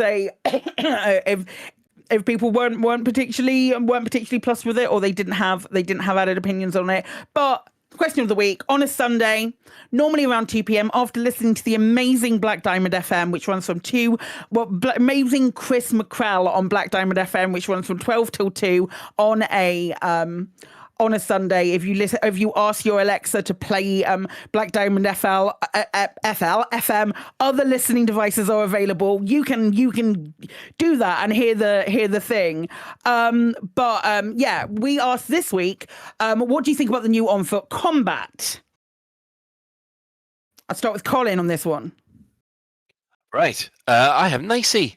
And she said, yes, I have. And I got absolutely kicked in the face whilst doing it. But then again, that's fairly normal. What is interesting is now I am the weakest point. Instead of my weapon or other NPCs, probably for the better. Also, the NPCs are very rude. Did they always swear? Yes, they did, Nicey. They always sweared. Which when I joined the COVID times and I was a PG streamer back in the day, fuck that. When I was a PG streamer, I used to be like, I'm so sorry when they would swear. Very mean. Wow. Rude. How badly do they swear? Not that bad. Okay. Not that bad. The kind of stuff that would pass like a Peggy 13 rating. Yeah. Okay. The old shit. Right. Simon saying, I did a settlement raid, but the enemies were low level, so it wasn't a very good test. I just did a high CZ and won by about 600 points to 0 with no redeploys. The enemy is more dynamic and mobile. The overall difficulty is the same as. But the overall difficulty is the same as they're easier to kill now. Really? Well, like Simon's like the one person who I've seen say that. Oh. I mean, presumably easier to kill, as in you don't need to switch weapons and. Yeah, because you can like crack through them so quickly. I don't necessarily think that that's the case. I wouldn't agree with Simon. I think maybe he should try a couple more seeds and see how he gets on. Maybe it's just brilliant. I didn't find that at all. I didn't find that at all, and I would consider myself to be pretty proficient in these. Oh, maybe this is him being a humble brag. Maybe. Commander Cronenberg says, being a bit of a sucker for Pew Pew, I had to try this out, but sadly, in between scanning plants and building stuff, I've only had one chance so far. It was a low, and I was very impressed with both sides, as they seemed more intelligent and worked together to take down targets. My shotgun is much nicer now, which is good, as the running enemies keep you on your toes. I'll give a high a try out next, with no idea when, especially as pointed out by Commander Burr, as you still can't identify the conflict type as easily as you can with space battles. Really? I thought they were highlighted. Yeah, in the system what was Burr? I think CZs you're fine, but I think if you go into some kind of settlement raid, the number turns out to be the size of the base and nothing to do with the difficulty level. I think you're right. This is what we're talking about with this, like the threat level things need. Oh yeah, the threat level thing needs a looking at anyway, regardless across the whole game. You know what? That might be an operations thing. That might be an operations pass, and let's hope it is. Happy Moon Monkey says harder, better, faster, stronger. Also, Commander Homburger replied with a GIF of, I think, the $1 Million Man, and I can't put a GIF on a podcast, my guy. Some substantially less than what you said last week, but I cannot put a GIF on a podcast. I mean, I would have put a Daft Punk GIF next to that, to be honest, but never mind. I have Elvis Kremen. Hit up a few CZs with my brother just after the update and actually died in a medium. Something I haven't had happen in a long time, which was brilliant. Just perfect. And just what was needed to stop the 900-0 wins, which I was getting because it was getting really stale. Makes me super excited to go eventually to find a high and what operations is going to bring to the game. 100% agree. 100% agree. That's a comment I've seen a lot. That kind of thing about people saying I died and it was brilliant. Yeah. I like the amount of times, the amount of times I died, and the massive smile on my face. I was like, I shouldn't feel like this. Ben? Yep. Oh, sorry. Eva Flash is saying, delighted to see On Foot getting some love. I'm really excited to see what's mostly going to feel like a brand new game. It'll be a little while for me personally, as my Elite Dangerous to-do list is overflowing. But it's another delightful gem in the bottom of the Elite Dangerous bag of goodies waiting to be savoured. Yeah, I must admit that's one thing that I've got to test actually is my favourite Odyssey game, which is Punt the Pirate. I don't know whether the SRV is going to hold up as well against these guys, and I want to see how. I want to see how if you can still punt them over 300 meters in low gravity worlds. I've got a feeling they're going to be harder to hit because they look for cover better, don't they? Yeah, they're not just going to stand there going, "Yeah, what you up to?" They might run at you en masse as well, which could be quite. But we could do super bowling. That'd be bowling. That'd be like pigeons or something. I don't know. The NPCs used to be sort of, that SRV seems to be getting closer, and then it hit me. Yeah, exactly. Yeah. But anyway, right, sorry. Profane Pagan says, I've always liked on-foot combat. During settlement infiltration, killing scavs, the defense of cargo canisters, NPCs were adept already.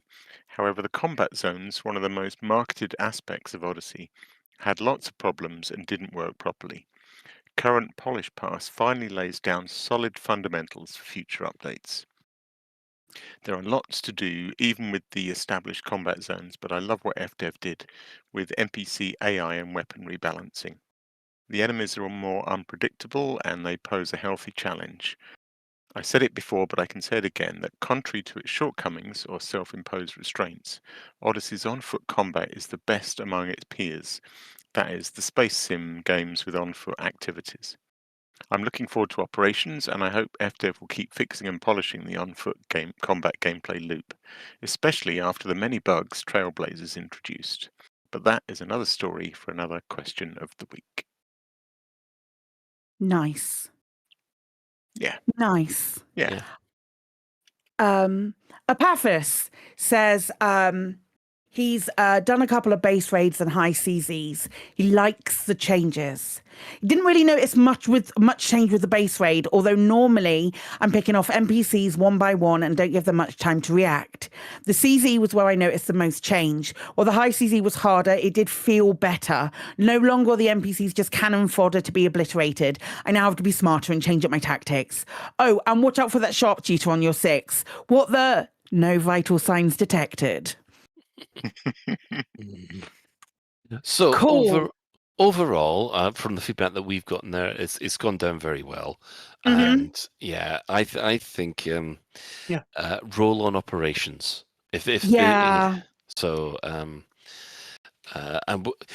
Although I think I do agree with Ben, some of I guess it all depends on the mission level that you've selected. I'm hoping that if you select an easy infiltration mission, they don't all come out at you at hard level. If you see what I mean. I think it needs to, like, the threat level needs to be more. Like when you go and pick a mission and it says like threat level 5, you need to know that if it's going to go tits up, you're going to have like beefy threat level 5, 6, 7, beefy lads come out for you. But then if it's threat level 4, 2 shield lads, you know? Yeah, you need to pick a level that's comfortable for you. Like I can do a 3, and you need to be able to pick a 3 and a 3 be a 3, and yeah. But at the moment, that threat level's all over the place because threat level 2, fleet. What was it? Threat level 2 convoy escorts and 2 deadly anacondas jump in. That's not threat level 2. Yeah, it's weird, isn't it? Even with like space stuff, like the threat levels don't really seem to make a lot of sense. That would be maybe that's my new item, my new sort of like be all and end all. Let's have this more reflective, and maybe something in the codex to say this is a level something, a threat something. This is what the sort of things you can expect. Yeah. Yeah. Also, I mean, you've got high and low CZs, and don't quite a lot of people find the high ones easier to actually complete than the low ones. There have been occasions like that. Depends on how you pick your targets for stars. The mediums are the worst. The mediums are the worst out of all of them because the spec ops drop in pretty regularly. I would pick a high over a medium every time because of the length of time that they take to, like, spec ops dropping in is a pain in the ass. It will be, it constantly is. And with a high, especially if there's a one of those cheeky Federation or Imperials there that you are fighting with or for, there might be one of those lovely little capital ships that make the bar go very, very quickly. We love it when there's a capital ship. And you can play with those, and it's lovely and nice and great. Yeah. Right. We shall move on from there because this one, that one's going to run and run. Yeah. So, yes. Any other business? Well, Claire, you found a whole lot of Spotify stuff since we joined Spotify. Imagine my surprise on Spotify when I opened up our little Spotify monitoring thing that we had, and they gave us our own Spotify Wrapped, which is very cool. We earlier in the year, if you're not aware, well, you've always been able to play the podcast on Spotify. We are now hosted on Spotify as well. So Spotify handle all of the stuff, and they give us all the hosting, all of our statistics and stuff with lovely bar graphs and excellent, beautifully readable things that we can do, which is why we asked you to comment on Spotify, because me and Colin are on it all the time and we love it. Pretty much. Oh, it joins in as well. Yeah, so Spotify. So we had our Spotify Wrapped, and I thought it'd be fun to just share some figures with you all. And we've had 28.1 thousand total plays this year, which is nuts. 4 months. That's over the year. So it counts up until when we were hosted with Spotify and like the times when it was played on Spotify before it was hosted. So it'll be nice to see it next year and see what we got. But 28.1 total plays. We've gained 17% of our followers, so we're now at 2,500 followers on Spotify, which is also very nice. The total listening time for the podcast is 13.7 thousand hours, which works out as a year and a half. Which is nonsense. It's a lot of time, but that's a 67% increase in total listening time from last year. Our top episode of 2025 was episode 550, which was Big Trouble in Little HIP 87621, which is possibly my favorite title, which might be why it was listened to so many times. There are 803 of you who will have found us in your top 5 podcasts for 2025, which is also a nuts number. And Spotify provides some rewards right at the end, and those rewards we were a 2025 marathon show, which means that people who listen to our podcast listen to us for longer than 98% of other shows, and then also a 2025 most shared show. So we received more people shared the podcast than 91% of other shows. So you know what?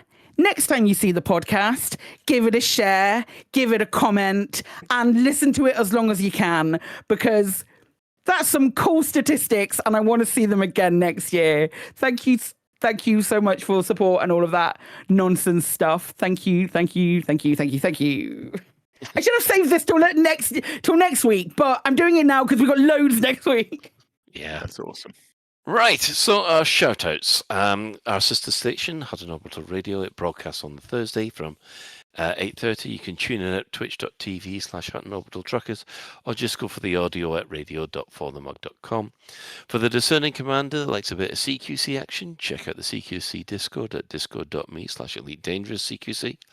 We'll also give a shout out to the other Elite Dangerous podcasts, which have appeared. So there's the Guard Frequency, who do other space games as well. The how shall I put this? The Loose Screws, who have a little bit of a problem telling the difference between green and blue, but we'll just leave that. Well, they need to move to Glasgow. Yeah, well, I think we'll get them to wave a green flag at the blue end at the old firm and see how they go. Yeah. No, we won't be that cruel. Don't worry. Yes, if you speak French, I just let the funky music do the talking. Which means that there's the wonderful Elite Dangerous podcast, who do those wonderful missions as well. And there's also the Distant World podcast as well that comes out once every 2 weeks. We'll put a link in for that as well. Following this, we have the latest Galnet News Digest as provided by Commander Witherspoon and Commander Beetlejude. Would at least like to thank everybody who's chipped in the Twitch chat. And the in-game commanders, we have... William Solo, Baked Beano, Valeric, Crichton Zeroth, Losty, Siberius, JT, Helmut von Grockenberger, Frozen Satsuma, and Soccer 42. Excellent. Nice to see Mr. Boomerang in there. Right. Special thanks, of course, go to Commander Tokuso, JN Trax, and Alan Stroud, who have created music that we use on the show. But that's it for this episode of Lave Radio. And if you'd like to get in touch with the show, you can find the contact links in the home/contact us menu of the laveradio.com website. We do love getting feedback on Spotify. So let us know if you have any questions or if there's anything you'd like us to discuss in a future episode. Lave Radio is recorded live on a Tuesday evening at 8:30, streamed out at laveradio.com/live. So thanks to Claire. You're welcome, and cheers all. See you next week. Thanks to Alec. Thanks, Colin. Night all. Thanks to Ben. Hello. And special thanks goes to today's tech specialist. That would be Epathis. You're welcome. Hey, Colin, very quickly, everybody, you thank everybody, and none of us thank you. Thanks, Colin. Thanks, Colin. Thank you, Colin. There you go. Well done, everybody. Fuck off, Colin. Love you. What the heck's this? I'm not used to I know, right? thinking business. I know. What do you want? Absolutely nothing. Right. Until next time, Commanders, fly safe. And if you can't do that, fly dangerous.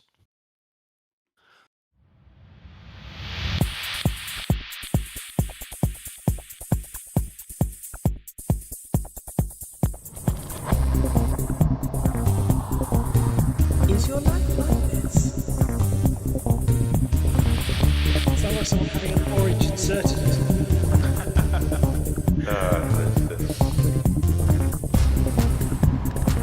You need a safe word. Space can be loaded.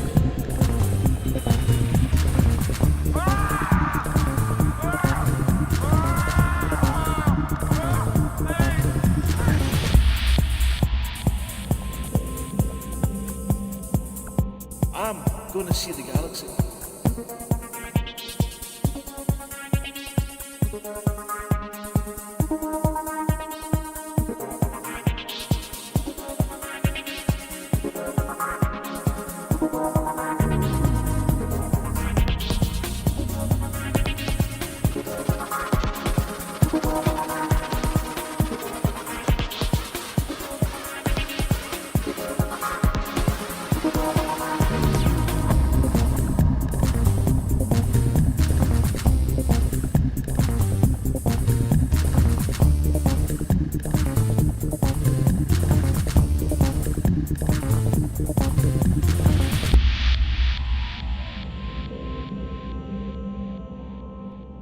Ah, damn it. No worries, guys. Hold the fort for 2 seconds. I'll be right back.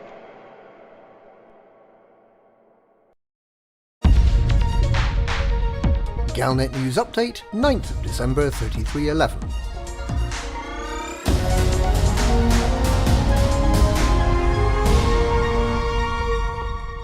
Sirius may be the first power kicked out of the HIP 87621 Thunderdome, while Archer, Aisling and Orissa look set to gain strongholds at the end of Week 2 of the Radicoida War.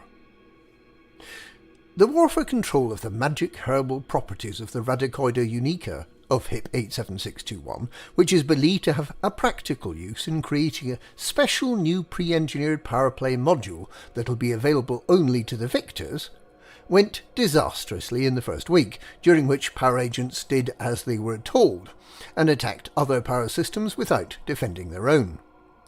With a modicum of strategic thinking in use during Week 2, the powers are both attempting to expand into the systems vacated at the end of Week 1, which may be a way of sidestepping a full frontal assault, and also building fortifications and strongholds in systems already held. Emperor Orissa and blue-haired social influencer Princess Aisling both look likely to construct strongholds this week, with Sim Guru Antal, President Winters, Senator Petraeus, Pirate King Delane, Councillor Kane, and Rebel Admiral Grom all likely to hold or build fortified systems. This leaves Shadow President Archer, Prime Minister Maan, Slave Driver Torval, and President and Chief Executive Officer of the Sirius Corporation, Lee Yong-ri, all in danger of relegation. Lee seems to be doing particularly badly and may well lose both of his remaining systems. The war is not being fought between powers though, so Lee's agents may be able to continue the fight for the remaining independent powers against Federation, Empire and Alliance. Or perhaps they'll end up as spectators. There has been talk of a Concordat, bringing together Federation, Alliance and Independence to try to eliminate the clear favourites in this conflict, the Empire. It's unclear at this stage whether the idea will gain any traction. Sources in Uriale have angrily denied that Admiral Grom has had any involvement in such a concordat. The war is likely to drag on for months to come, but possibly not for supporters of Archer, Lee Yong-ri, Mahan and Torval. Elsewhere in the galaxy, early access sales of the new Caspian Explorer are reported to have been significant, with the Starfleet Command design a strong draw for potential purchasers. The bioscanning event that accompanies the launch of the Starship is seeing modest support. Although bioscans of Radicoida Unica are unfortunately not required as part of this initiative, scanning all the other biological signatures in HIP 87621 and returning the scans to Vista Genomics at Davis High in Riort is likely to be enough to secure one of the Caspian paint jobs and Zorgan Peterson logos that are on offer.